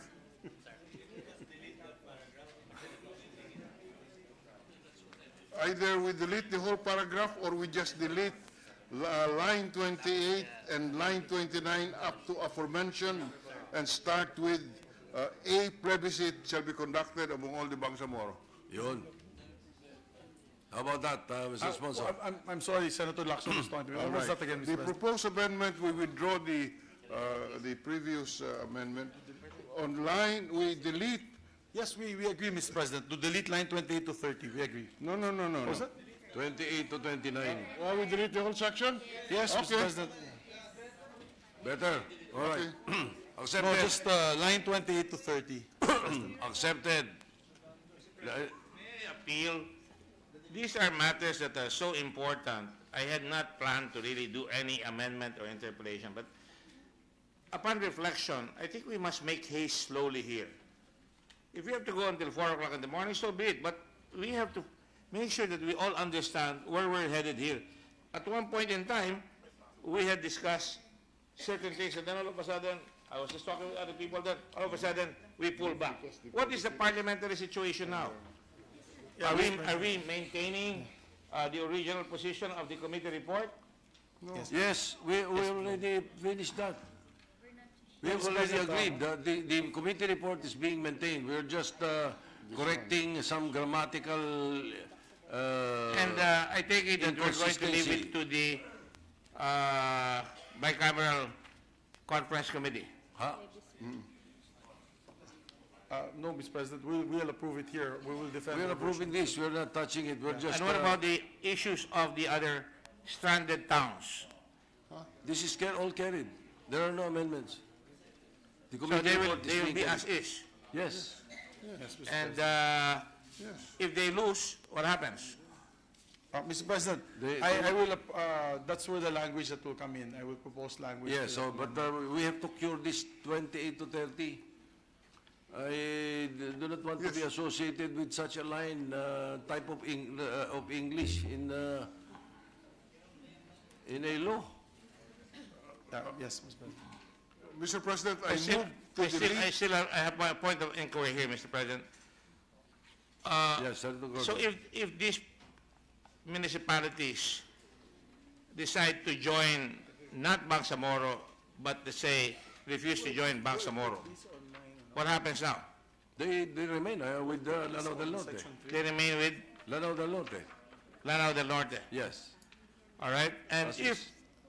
if they want to, then you have, as Senator Escudero said, a situation where you have 8 towns, Lanao del Norte balance remains, and 8 towns in some sort of a political local government limbo. What are they? Who are they associated with? Who is their governor? Who is going to maintain discipline? They will be under the autonomous region of Bangsamoro, of the Bangsamoro. And we're willing to they accept that. propose- That's a very anomalous situation. And Mr. President. that is why there is a proposed amendment that they will propose that he's holding now after we finish with this grammatical inconsistency. Thank you, Your Honor. I'm waiting with bated breath on the amendment because I want to be sure that we enact a clear law here. All right, so let's finish this first. Thank you, Mr. President. Yes. The minority leader. On that basis, we move to delete on page 98, lines 28 to 30, for the reason that a plebiscite is already provided in line 3 of page 97. So this line 28 to 30 on page 98 does not say anything. We accept, Mr. President. Accepted. Any objection? There being none, motion is, the amendment is adopted. Section 4, I believe, has amendments. We were Well, section 4, Mr. on the President, plebiscite. should already be deleted because there's only one plebiscite. Section 4 provides for plebiscite every 5 years. Yes, okay, Mr. President, we accept, Mr. President. So can we now, given the vote that we earlier had, we move on page 98 to delete lines 32 to 35, and on page 99, delete line 1 to line 18. Yes, we accept, Mr. President. Accepted. No objection. Adopted. Sige. Section 5. So, The sponsor, when will you introduce the Escudero on the concern? territorial jurisdiction, remember we skipped a section, Mr. President, yesterday on territorial jurisdiction. That is where I'm supposed to propose this amendment. That was All in, I think, the beginning of the bill. We have an arterial amendment. So shall we wait for that But until we is finish section all 5, this? Mr. President, if this section 5 is agreeable also to the group, Yes. We could not understand it, Mr. President, so maybe it can be explained so that we can agree on section 5. What does section 5 mean? basically, this is the same as what I proposed in the language of the Bangsamoro government shall coordinate. with Philippine Congress for the enactment of a national law. We can actually reword this, Mr. President, and say Philippine Congress may by law provide for the constitution of geographic areas in the Bangsamoro. Would that be acceptable to Senator Frank or one of our legal luminaries, or Senator Coco can help me craft the law, being the son of the local government code expert? Basically, this is what will happen after the plebiscite for the 6 municipalities and the 39 barangays, Mr. President. Mr. It's a President. mechanism. Mr. President, Senator Militar. I also realize that the explanation of Senator Subiri, Section 5, was meant to cover the original plebiscite, what will happen to the 6 and to the 39, plus the periodic plebiscites. Okay, that's why it uses the plural plebiscites herein. So we deleted Section 4 already. So this is the solution of the drafters, or the answer of the drafters to the questions that we raised. So ang sagot pala nila, Bangsamoro Parliament by law will fix the problem. Unfortunately, the creation of a province must be national law. So we can even amend I it, think, Mr. President. How about the creation of municipalities under the local code? It should still also be by law. But under the powers and functions Given. of, Yeah. we gave it to the Okay, so Bangsamoro Parliament. meaning to say, we just have to fix this, that when it comes Yes. to the 6 municipalities, by national law. By national For the law. 39 barangays, by regional law Yes. of the parliament. Sir. Yes. So, but it needs fixing, Mr. President. Mr. President, I have a proposed amendment which may fix the problem. We Yes, welcome the Minority amendment. Leader. On line 20, we delete Bangsamoro, and on line 21, Parliament, and we say the Philippine Congress may, by law, etc., etc. And so that it is now Congress who would have to provide for the constitution of the geographical areas in the Bangsamoro, depending on the results of the plebiscite therein. So it is Congress, it is us, who will now pass a law. It is not Bangsamoro Parliament. Including the barangays. Yes. The barangays, Your Honor, Mr. What? Just so there is only one entity. It is Congress should now provide for the constitution of the geographic areas in the Bangsamoro. We accept, Mr. President. We accept. Into appropriate territorial Yes. and political subdivisions, depending on the results of depending on the results of the plebiscite. Yes, The result of the plebiscite. yes, yes, yes. Period. Yes, depending on the results of the Of the plebiscite, no? Yes. Removing of any. Yes. And then the then last delete- sentence is unnecessary. Yes, we delete it. Yes, we accept, Mr. President. Accepted. No objection. Adopted. Section 6.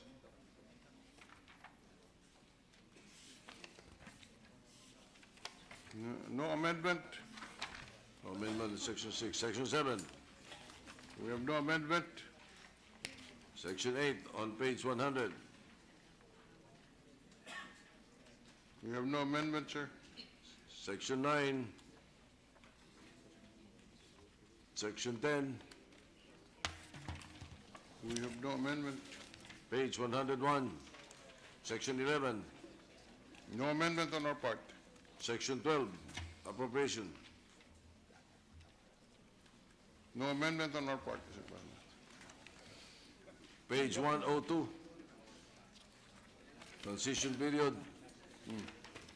Bangsamoro Transition Authority. Page 4 and 5. Yes. Mr. President, before we propose the amendment, we would like to ask the question first. On page 102, what does line 4 and 5 mean? The fact of ratification shall be confirmed by the government of the Philippines and the MILF peace panels. Why is this necessary, Mr. President? Notification is done by the COMELEC, and the COMELEC is the one who promulgates the resolution of ratification. If it is not confirmed by the government and the MILF panels, what will happen? Yeah, they're just actually reiterating a statement made in the CAB, the CAB, Your Honor. So it's up to the body if they want to either retain it or delete it. No, that's why we're asking, which is controlling? The confirmation of the peace panels or the proclamation of the COMELEC? COMELEC, Your Honor. The COMELEC. If that is so, then we propose to delete the sentence on lines 4 and 5, which is the fact of ratification shall be confirmed by the GPH and the MILF peace panels. We accept, Mr. President. Accepted. No objection. Adopted.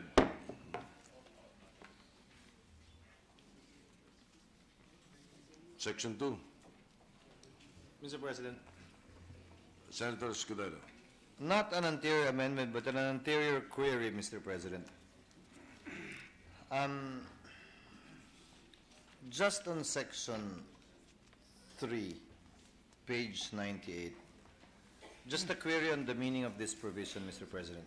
It reads, for the present geographic area of ARM, which includes the provinces, the municipalities we talked about, and the barangays.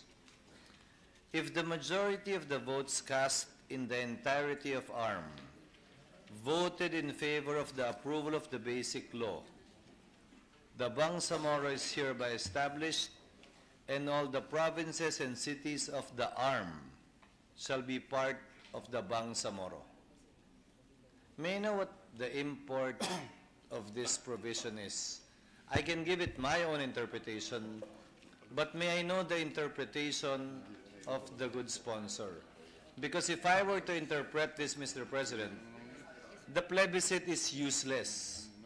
For all the provinces, municipalities, and barangays in our long debate would have been useless, because if it's in its entirety, it wins, then their voice would be useless. Mr. President, Is that the import of this provision, or am I mistaken, Mr. President? No, Mr. President, this is the same or similar provision on the second election for Autonomous Region of Muslim Mindanao. The first election for the Autonomous Region of Muslim Mindanao was in 1989. They had another election in 2001, wherein they allowed for the expansion but not the reduction of the core territory, Mr. President. This is the similar provision on this measure.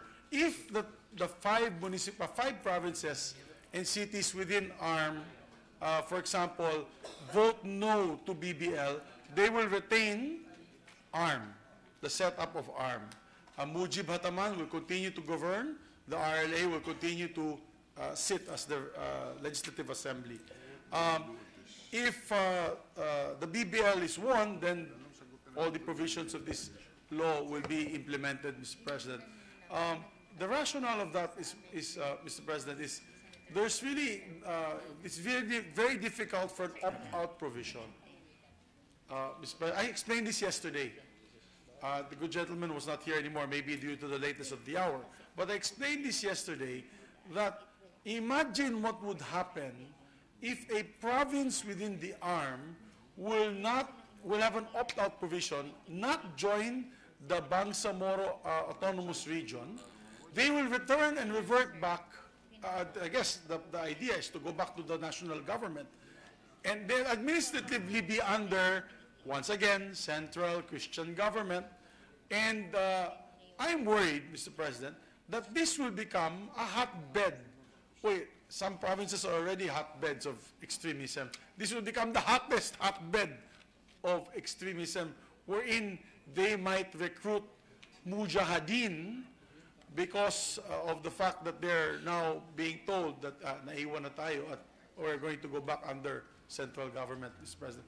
That's the rationale why, to be very honest about it, there's really no opt-out in this particular issue. I thank the gentleman for his candidness, Mr. President, Your Honor.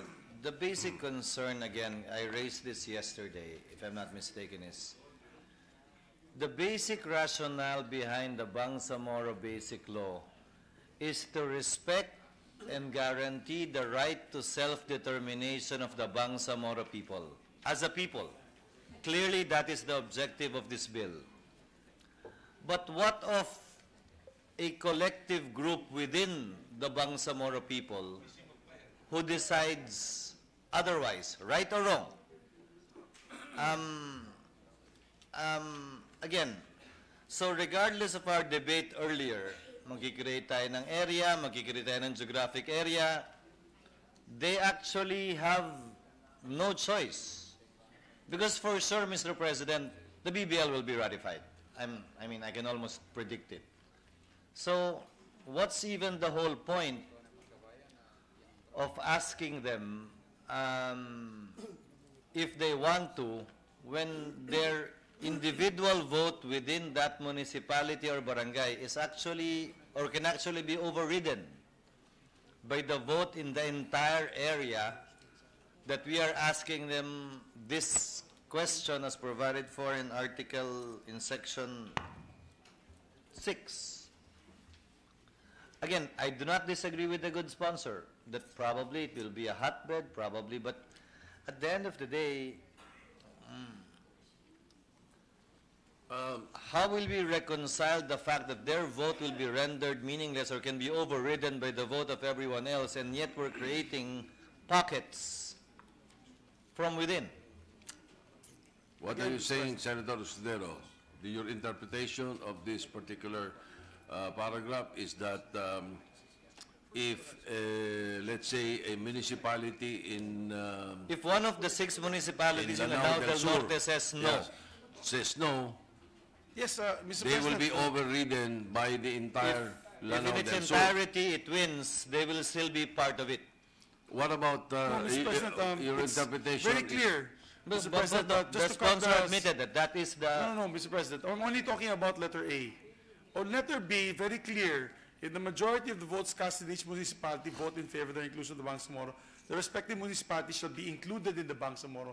That goes also to say that if they did not get the majorities of the votes cast in the municipality, it goes back to the mother province. All right. Then Now, my interpretation is mistaken, Mr. President. So do I take it that the meaning, so what would be the application now of paragraph A? Because again, I read the whole section. Yes. And indeed, the lower section says that if the city says no, it's no. If the municipality says no, it's no. If the barangay says no, it's no. Yes. But there is that generic provision in A which says that they will still be part of. So Yes. may I ask the interpretation But of very that? clear, Mr. President, this is only for ARM. Letter B, C, and D are not members of ARM. like, for example, Senator Escudero. The 6 municipalities in Lanao del Lanao Sur. del Norte. No, let's talk about the province. If Lanao del Sur votes against the plebiscite, but the entirety of the other 3 provinces in ARM voted in favor, sama sila? Yes, Yes. it's carried, Mr. President. That is what you mean. That is your That's letter A. interpretation Yes. of this. Not only the provinces, Mr. President. Again, that is the clarification I was seeking. The 6 municipalities of Lanao del Norte, Del Norte. if one of them or all of them say no, assuming, for the sake of argument, they will still be part if on the whole, in the plebiscite, this bill is ratified. No, for the municipalities and city. Not anymore. They're No, not sir. part of ARMY. Di sila part of ARM. Di part of ARMY. Ang kasama dito, yung part of ARM lang. So, for the barangays, it will not apply too. No, sir. So it's only the provinces, Mr. President, Your Honor. Of ARM. Of ARM.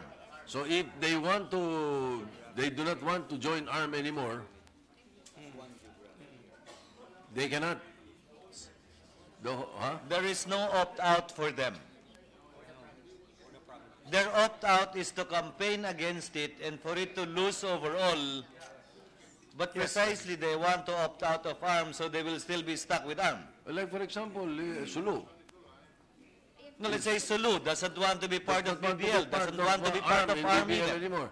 and they vote no, but the entirety of the ARM 4 provinces says yes, ipipilitin sila.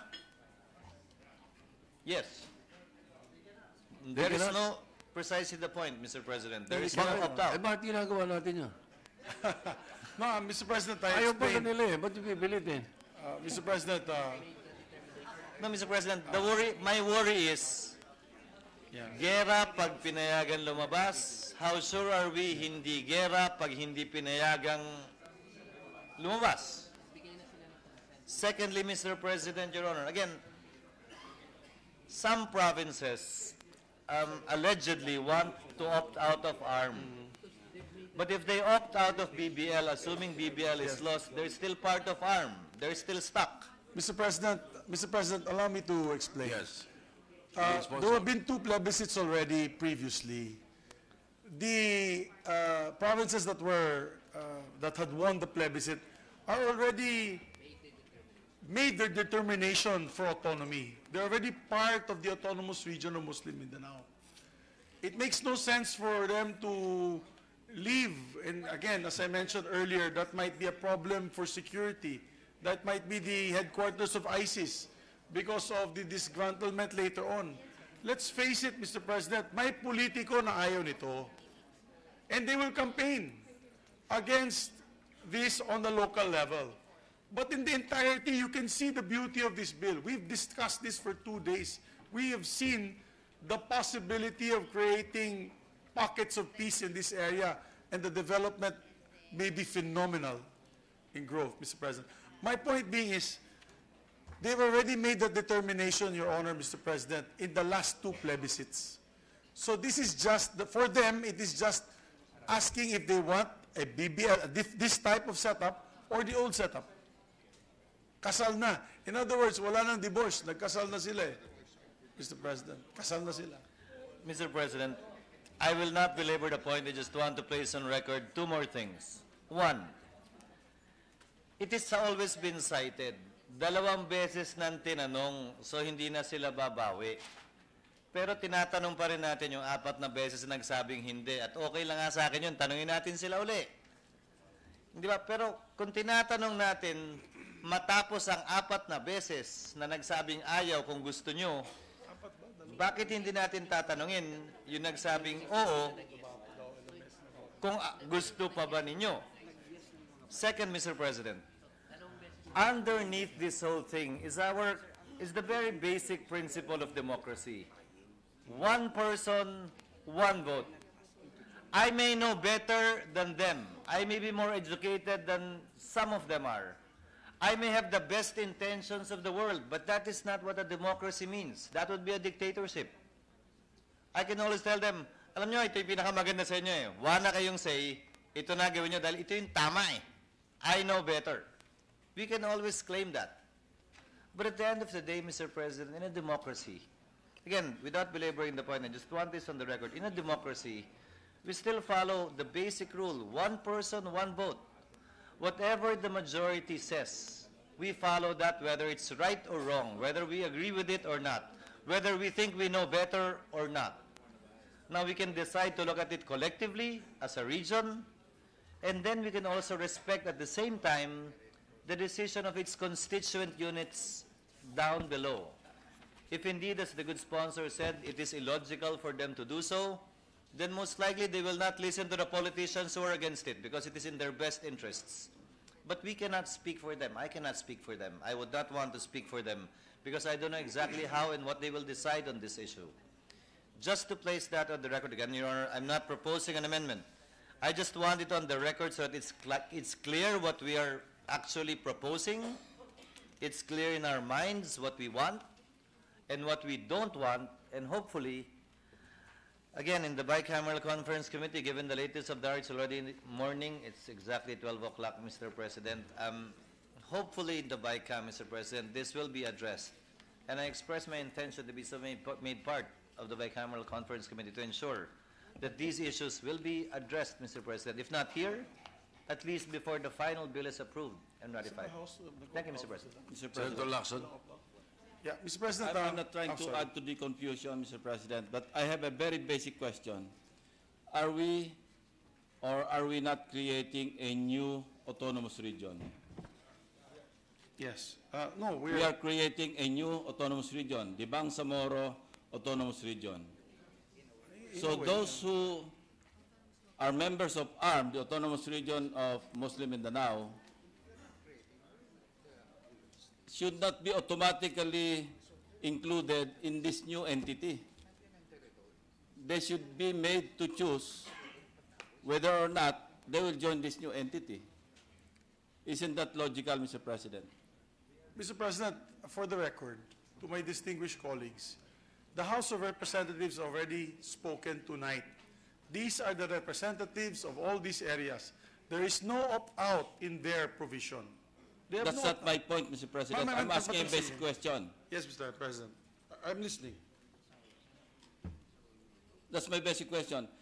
Are we or are we not creating a new autonomous region? Yes, in a way, yes. We are creating a new one. So if the members of the ARM do not want to be included in this new entity, isn't it their right to choose? May I ask for a minute suspension, Mr. President? Session suspended.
the session is resumed. Sama ka sa kampanya, sir. Next election. Yeah. Mr. President, yes. Sponsor. Post my. Yeah. Yeah, Mr. President. May we Yes, ask for a bit of sponsor. order from our colleagues and the men and women in the galleries? Yeah.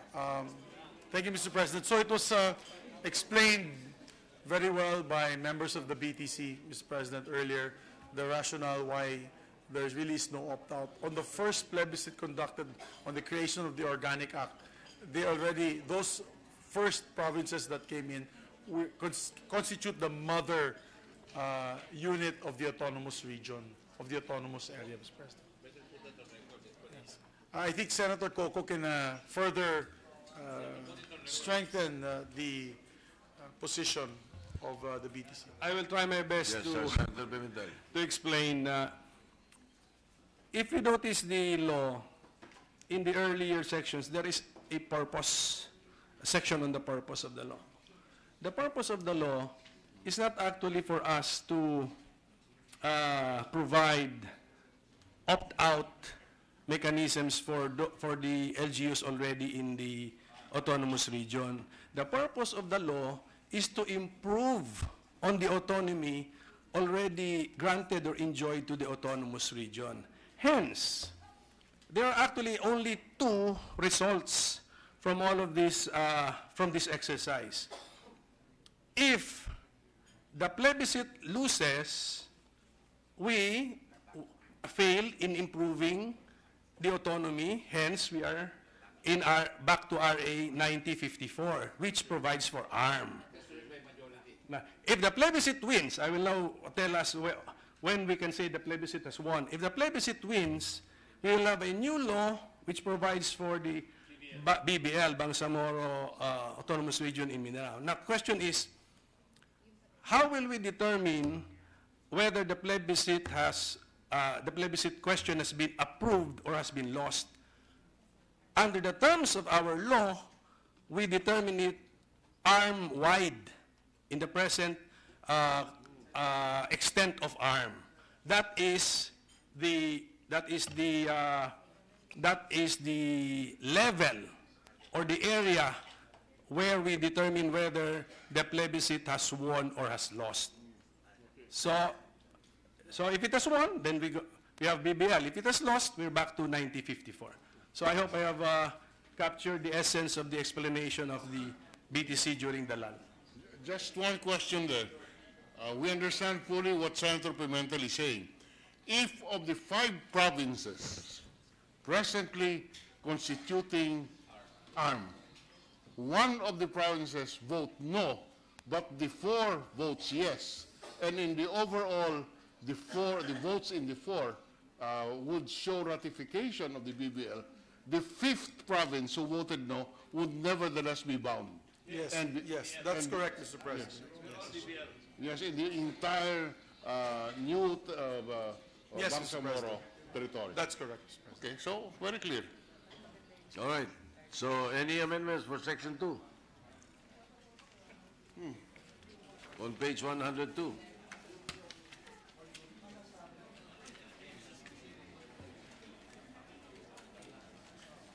There being none. Section 3. 1 second, let me ask for 1 minute suspension, Mr. President. Session suspended.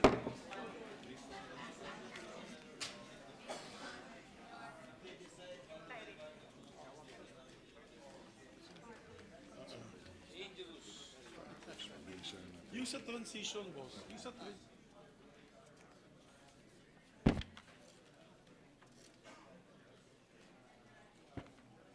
Section 9, section 2 naman. Sabi yan.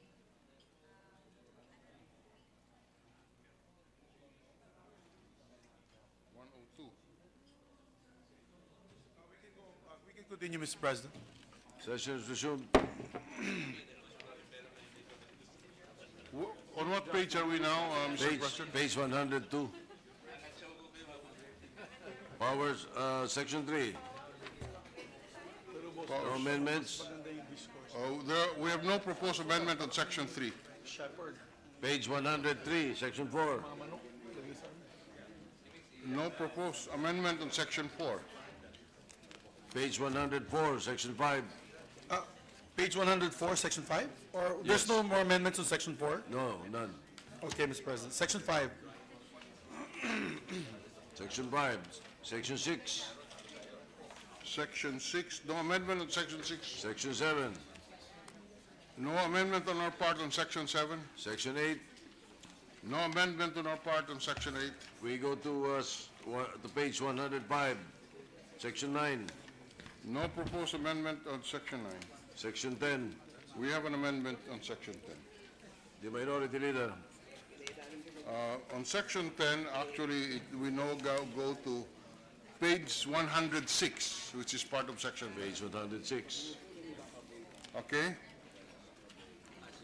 This is on the separation benefits, Mr. President. And our amendment is as follows. What line? Yes, we propose to delete line 18 to line 24 and insert an amendment which is proposed by the Department of Budget and Management. We now read the proposed amendment, which will be in lieu of line 18 to line 24 of page 106. Allow me to read it on the record, the proposed amendment. The creation of the different offices and the respective staffing complement shall be consistent with the existing budgeting, organization, staffing, position classification, and compensation policies, guidelines, and standards of the national government, period. Paragraph. The affected personnel who will not be absorbed in the positions of the new staffing pattern of the different offices in the Bangsamoro government, whether hired on a permanent, temporary, casual, or contractual basis, and with appointments attested by the Civil Service Commission, shall be entitled to applicable retirement separation benefits under existing laws. Paragraph. In addition to the said retirement/separation benefits, the affected personnel who would opt to retire or be separated shall be entitled to the following applicable separation incentives. Letter A, 1/2 of the actual monthly basic salary for every year of government service for those who have rendered less than 11 years of service. Mr. President, just to clarify, Can we just allow us to read it first, and then we can clarify it later? Yes, Mr. President, my apologies.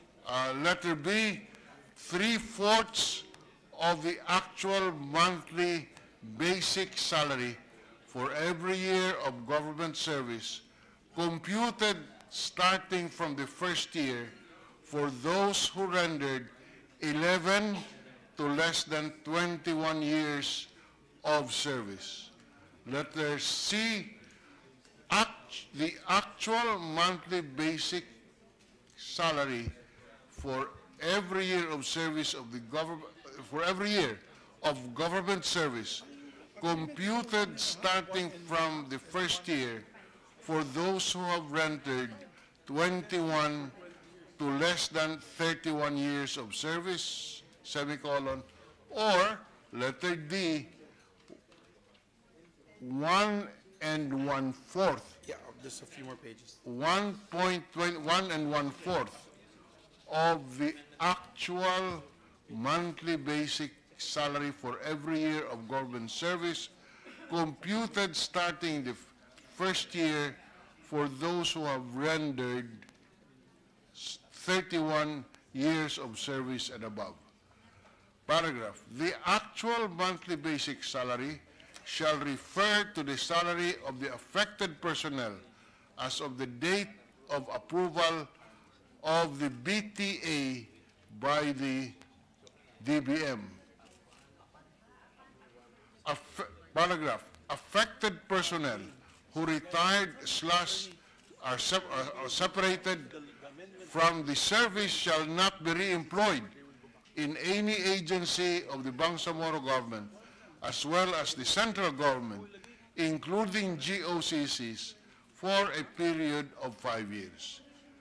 The reemployment of the retired separated personnel with the prohibited period shall cause the refund of separation incentives received by the subject personnel on a prorated basis.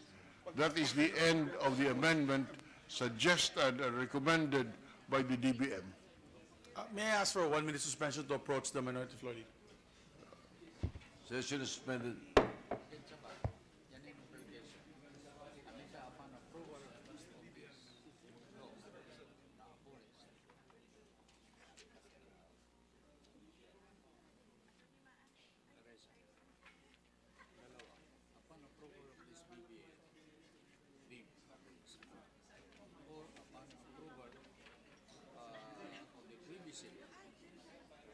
Ratification of this BBA, deem away. So yung isa, pero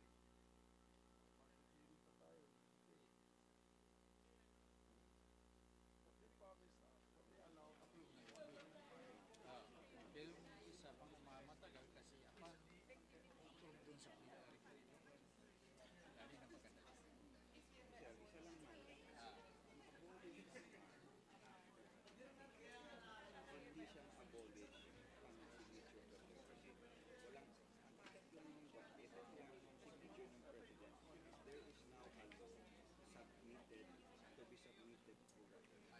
the explanation. Nakalagay dyan.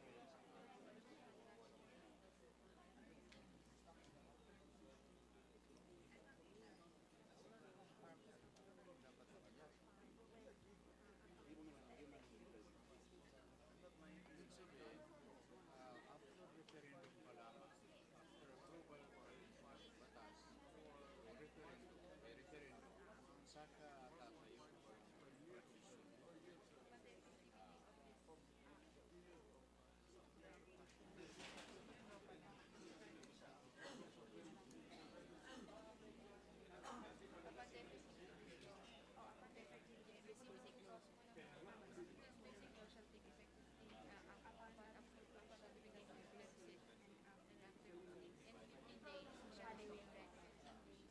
Following the ratification. 15 days following the ratification.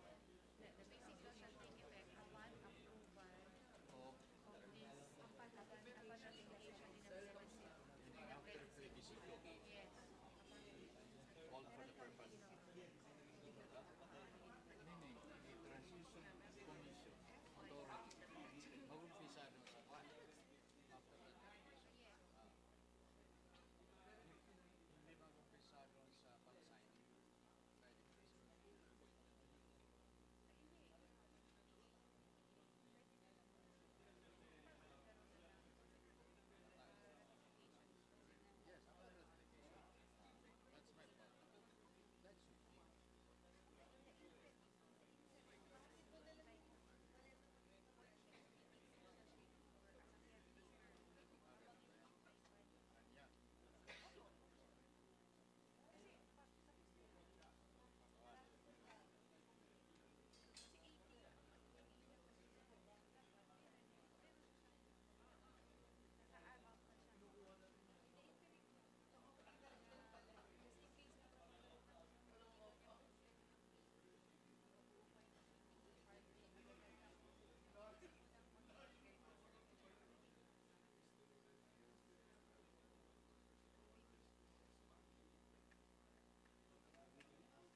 o'clock, so we better hurry.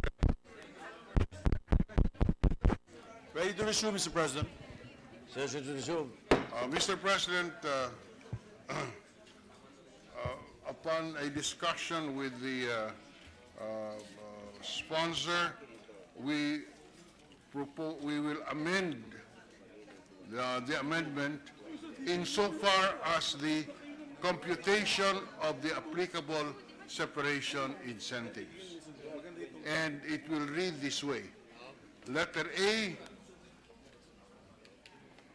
the actual monthly basic salary, or 100%, 100% of the monthly basic salary for every year of government service, computed starting from the first year, for those who have rendered 1 year to less than 5 years of service.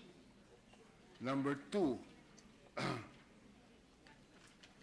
150% of the actual monthly salary for every year of government service, computed starting from the first year for those who have rendered 5 years of service but less than 10 years.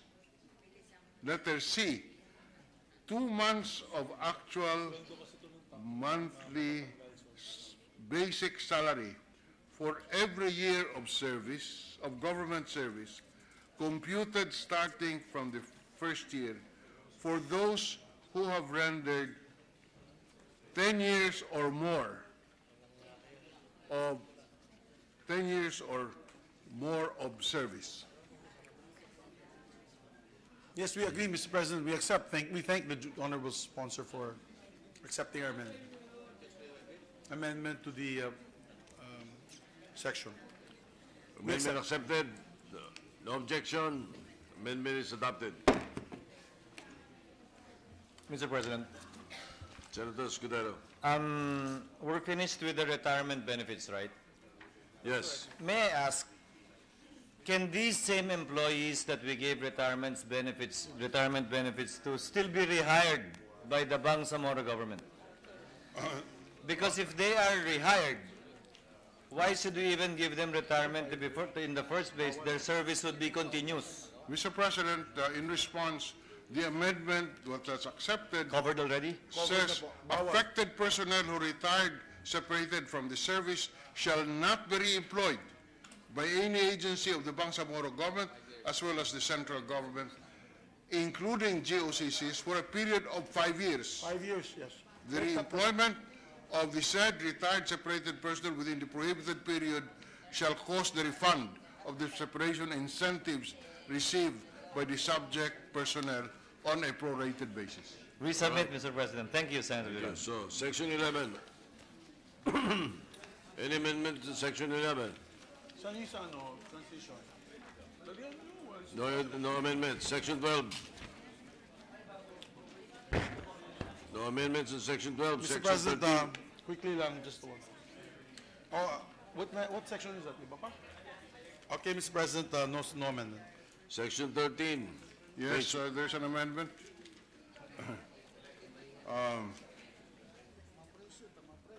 On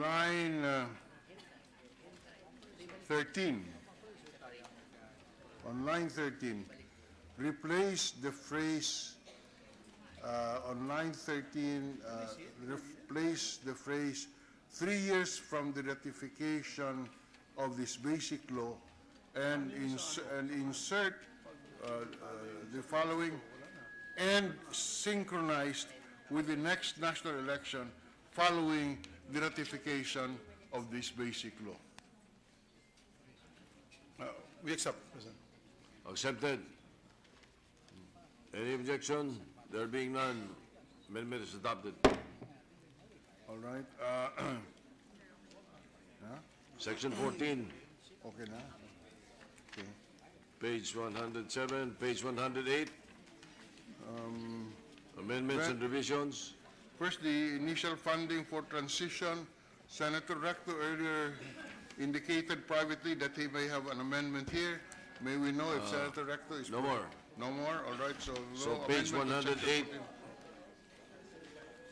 Any amendments to page 108, Senator Poe? Senator Poe. Ladies first, and then Senator Gordon. On page 108, line 15, insert a new provision which shall be section 1 of the final provisions and shall read, section 1, non-derogation clause. The Bangsamoro Basic Law shall not in any manner diminish the rights and benefits of the non-Moro indigenous peoples in the Bangsamoro under the 1987 Constitution, national laws, particularly Republic Act number 8371, or the Indigenous Peoples' Rights Act, international conventions and covenants, treaties, awards, customs, and traditional agreements, accords, and sacred pacts. Yes, Mr. President, we accept. Accepted? Okay. Are you objecting? Yeah, we accept, Objection? Mr. President. Anterior amendment, Mr. President, after that, after he... After that, okay. So, accepted, no objection, adopted. Before I propose my amendment, Mr. President, a query rather. Section 1, page 108, it says, all proposals to amend or revise the provisions of this basic law shall be endorsed by the Bangsamoro Parliament to Congress for prior hearings and enactment of the law, so on and so forth. My query, Mr. President, is, if a bill is not endorsed by the Bangsamoro Parliament, can Congress, or any congressman for that matter, file a bill to amend it? Yes, initiate. Yes, Mr. President, that's the prerogative of Congress. If yes, then can the provision be amended accordingly to so reflect that intention? Because as written, it would seem that all proposals maybe we can change the name, Your Honor. No, the sponsor to why don't shall, you just- may instead of shall. Yes, may instead of shall.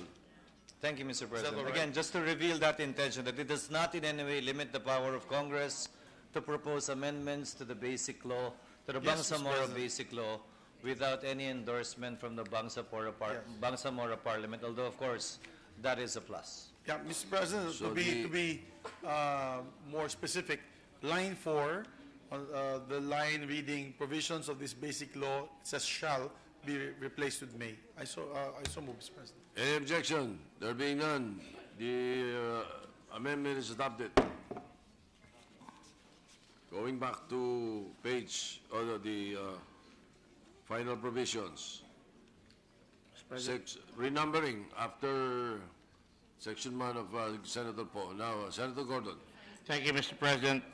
I would like to amend the section 2 on the repealing clause, and I will amend it on line 23. And I will read it. Repealing clause, all laws, decrees, orders, rules, and regulations, and other issuances Already here, not yet. or parts thereof, which are inconsistent with this basic law, are hereby repealed or modified accordingly.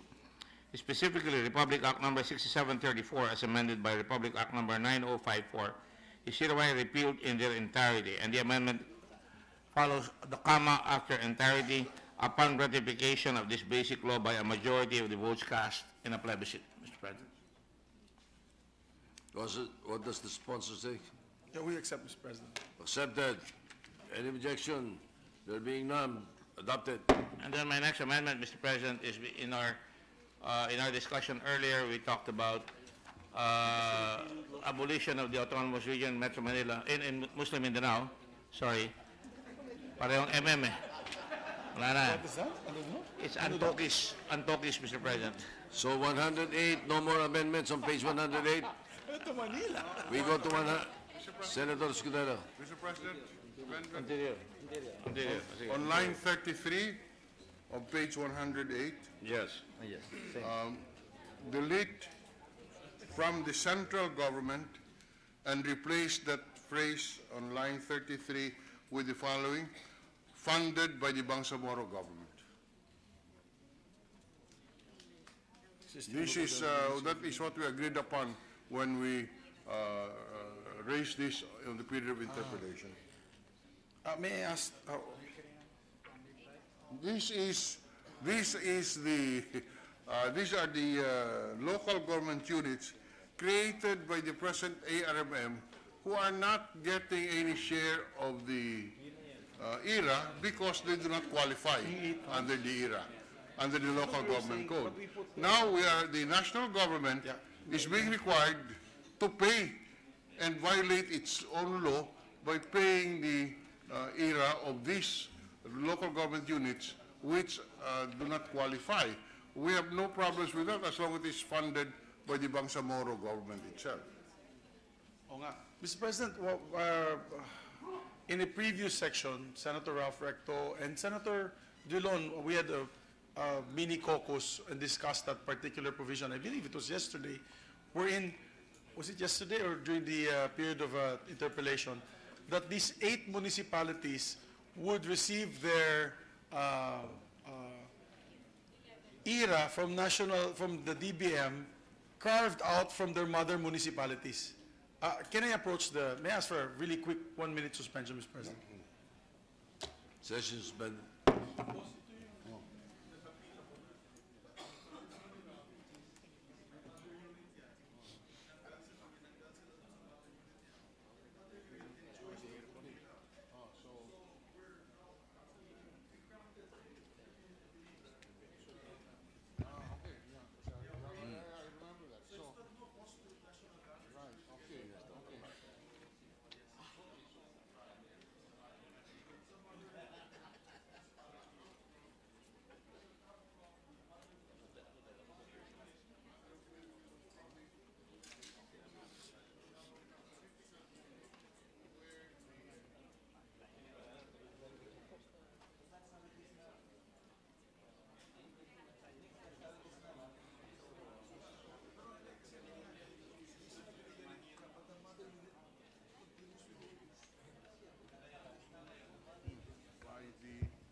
Pertaining.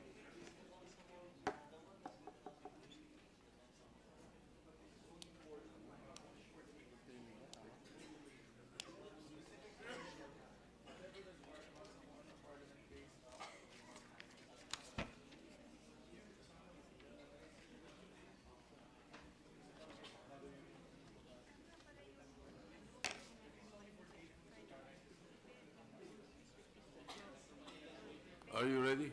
Not yet, sir. Just trying to come up with an amendment. We can have 1-minute suspension. We're still suspended. ERA pertaining to the local.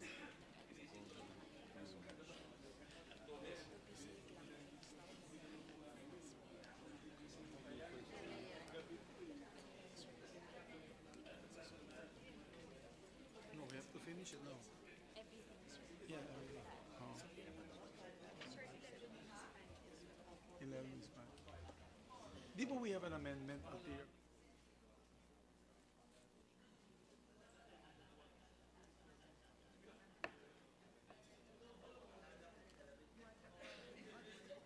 Not private province. Ano ito eh? Municipality. Mr. President,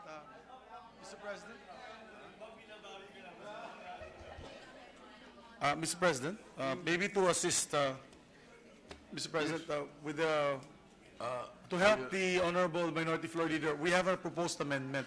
Might be acceptable to you. We move to resume All right. session. Session is resumed.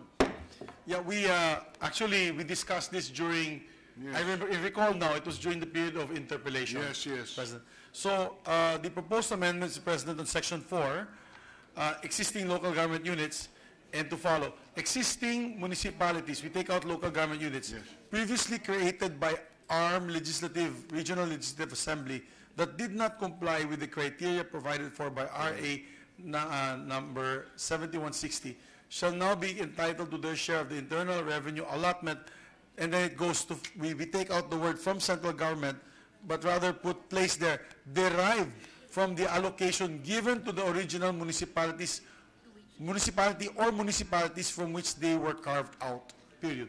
Yes. Is that acceptable? Yes, acceptable, Mr. President. So the proposed amendment stands as proposed, as read by the sponsor. Any objection? There being none, amendment is approved. Derived from the location given to them. Mr. President, this is a very important amendment. I'd like to confer with the Minority Floor Leader really very quickly, Mr. President. What page is that? No, we still have to place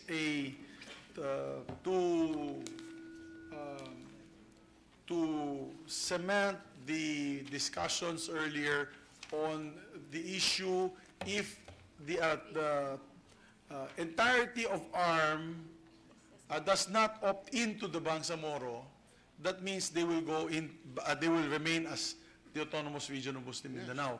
We want to make sure that there is an amendment here, or there is a section here which says that. Because, yes, Mr. President. Mr. President, the consequence that the old ARMM law, which is Republic Act 9054, will remain as valid because the premise is the Bangsamoro Basic Law, as we have crafted, is not ratified. If it is not ratified in the plebiscite, then the Bangsamoro Basic Law will never be effective, or is not effective.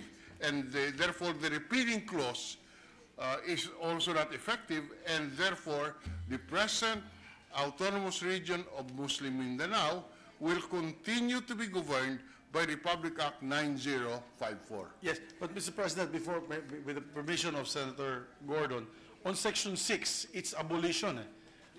Once we approve this into law, by the President signs this, it's read as the Autonomous Region of Muslim Mindanao created under Republic Act 7334, as amended by Republic Act number 9054, is hereby abolished. Do we not need to put a line, Mr. President? Mr. President, that says that is precisely... Can we respond to that, Mr. President? Mr. President, why we want to put a line as an amendment to that first 3 lines of Section 6, and that will be followed, is hereby abolished upon ratification of this basic law by a majority of the votes cast in a plebiscite. We accept that, Mr. President. That's exactly my amendment on page 109. That is right. Thank you. So we are on page 109. I have the same. Mr. President, I have just a quick question to clarify something. With the amendment Is it connected to this abolition? No. If it's not, let us just approve this first, all right? So that we don't have to go back. Motion to amend, and any objection? There being none, amendment is adopted. Thank you. Senator Poe. Okay, with the amendment of Senator Dick with regards to the repealing clause, he said all laws, right? Will this in any way affect, I just want to clarify, the provision that I inserted on the non-derogation clause that upholds the 1987 constitutional laws, particularly Republic Act number 8371? Yes. No, it is not affected. No. It's not. If, Mr. President, if this provision, if the Bangsamoro Basic Law is not ratified, it is not existing at all. So everything goes back to where we are today, where there is no law yet. It's just, that's the most logical answer, and that's the legal situation if this Bangsamoro Basic Law is not ratified. That is why the amendment of Senator Gordon is a valid amendment, which says the Bangsamoro Basic Law shall become effective. I'm sorry, that the old law shall be repealed upon the ratification of this Bangsamoro Basic Law. But, so, if it is not ratified, then the legal situation is not where we are today. Yes, but Mr. President, if it's ratified, again, this particular Republic Act 8371, protecting the indigenous peoples, will they be retained in this? Yes, it is. It's Okay. now Section 1. All right.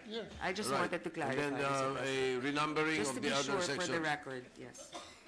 All right, we're done. Are you having any other There's- ulterior amendment? There's still one section on territory, Mr. President, that we have to go back to. That's what we deferred on yesterday. Page what? Page 3, Mr. President. Huh?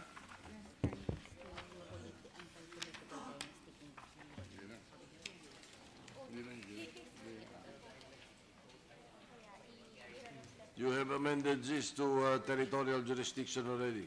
Yes, Mr. President. But on the core territory, Section 2, we did not discuss this, Mr. President. If it's all right with the body, since we already adopted on the plebiscite, can we just adopt this whole Section 2, Mr. President? Except for the last paragraph. Which you are deleting. Yes, Mr. President, the favorite of the Senate President, which is line 27 to 29. Naging ano yan, territorial jurisdiction. Yes, any objection? Chair is none. The amendment is approved. Thank you, Mr. President. I believe on the... So that means Section 2 stays all the way until page 4, line 25. And then 27 to 29 is deleted. Yes, Mr. Mr. President. President, Senator Gatchalian. Mr. President, with the kind indulgence of the body, Mr. President, and I just feel like this is an important proposal that I need to also take up with the body, Mr. President. On page 29, section 13, Mr. President, on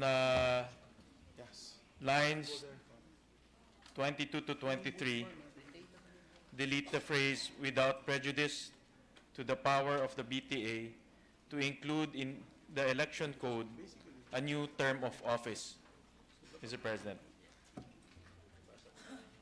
What does the sponsor say? Oh my God, I'm sorry, Mr. President. What was that again, Your Honor? Mis- Senator Gordon is badgering me with papers. It's a very valid proposed amendment, Mr. What was that? Mr. President, Sponsor. again, I would like to strike that off the record.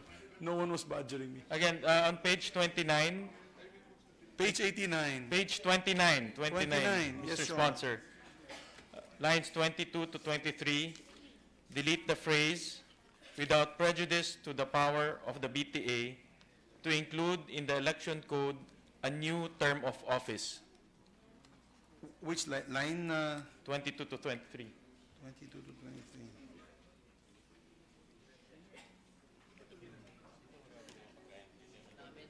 I think we amended that already, Your Honor. It's amended already? Yeah, there's a clean copy that's been taken. I believe it was already removed. It was It's stricken out. amended already? Yes, All right, Your- sorry, Mr. President. And If another, if it is not, the amendment is approved. Talaga si Joel, oh. and Mr. President, on the same section, page 29, on line 23. Mr. President, on May 29, yesterday, Senator Recto inserted or amended provision, and it reads as follows: provided that no member shall serve for more than 3 consecutive terms, 3 consecutive terms, period. Voluntarily renunciation of office for any length of time. Mr. President, I want to insert, and unfortunately in the copies it doesn't have the line numbers yet, Mr. President. So I just want to insert, nor shall the dissolution of the Parliament by the Wali be considered as interruptions in the continuity of service of a member for the full term for which he was elected, Mr. President. Okay. We accept, Mr. President. Accepted. Any objection? There being none, adopted. Thank you. Mr. Sponsor, let's entertain a motion to approve. Yes, Mr. Or President. close the period of amendment. I move to close the period of amendments. I so move, Mr. President. Any objection? Yes. There being none, motion is approved. Mr. Sponsor. Second reading, sir. Motion to approve on second reading. President, aray ko, ano ba ito? May static. Mr. President, it's my extreme pleasure and honor to move for approval. Yung title. Bangsamoro Autonomous Region, so binago niyo yung pangalan. Mr. President, before we do that, I move to reconsider my earlier motion. May we open the period of amendments once again. Any objection? There being none, motion is approved. Period of amendment. Yes, Mr. President, on the title, we go back to section, or the title of the measure.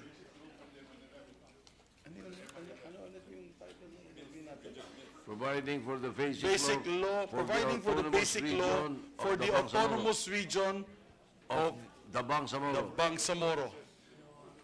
And abolishing, etc., etc. Yes, Mr. President. Any objection? Yeah, again, once again, an act providing for the basic law, for the autonomous region of the Bangsamoro. Period.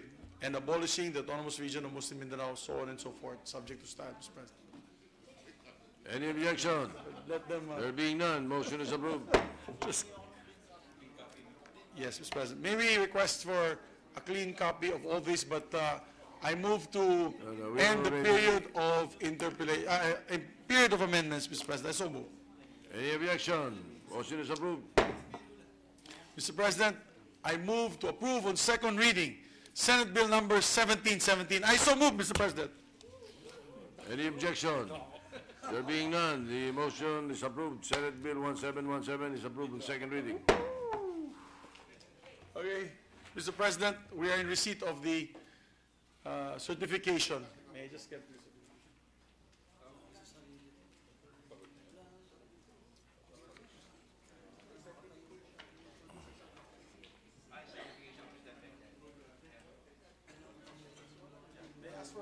May I ask for a 1 minute suspension, Mr. President? Oh. Oh.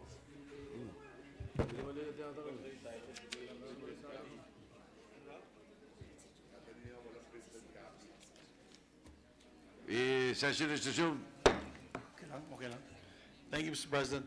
Mr. President, this being a certified measure, I move that the Secretary read the certification of the President, Mr. President.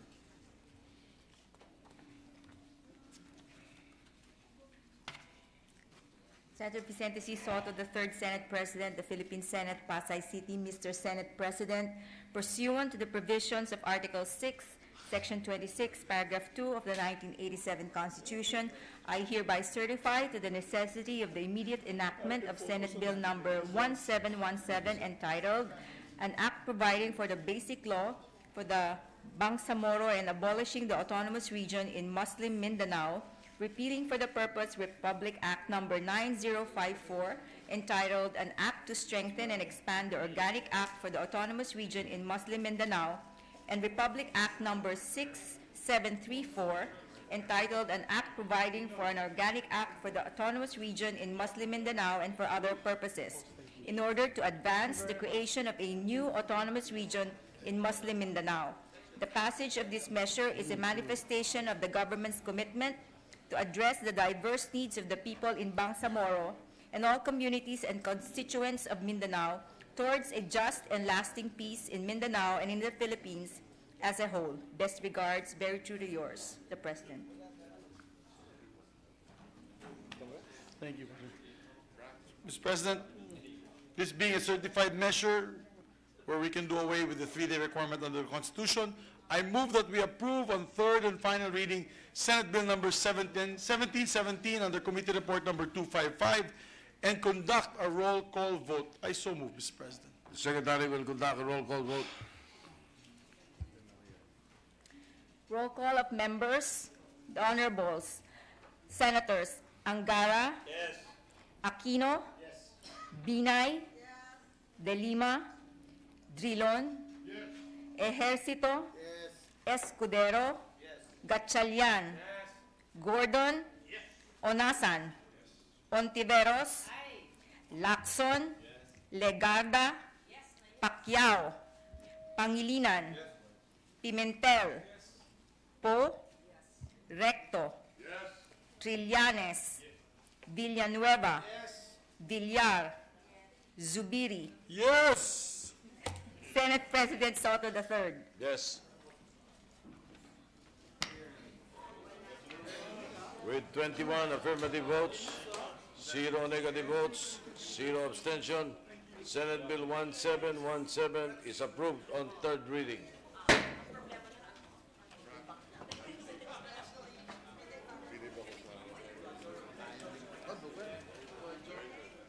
The Majority Leader.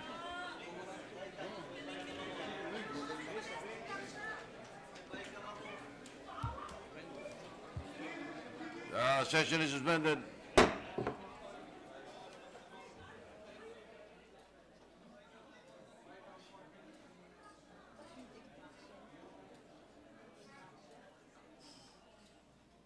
Yung designation ng BICAM. The session is resumed. The chair designates the Senator Mick Subiri as chair of the committee of the bicameral conference committee. Members are Chis Escudero, Ralph Recto, Franklin Relon,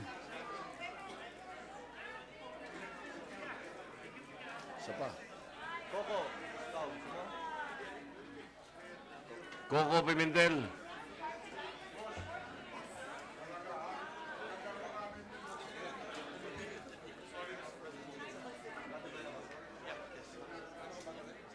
Mr. President, Senator, I'm already designating the members. yes, my apologies, Mr. President. This is a happy moment for the people of Mindanao. It's all right. It's really the Senate President who will designate the members.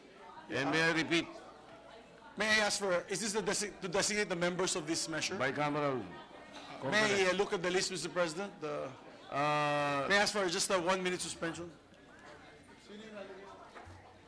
Session is suspended.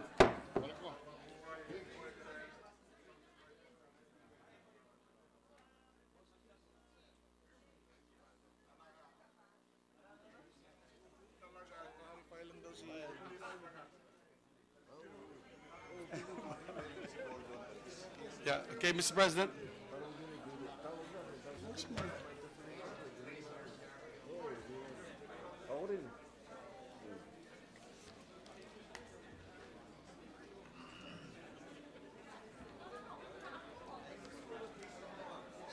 Oh. Ano? Hindi, merong mga nag-request eh. Oh. Itel Mix. Yeah. Oo nga.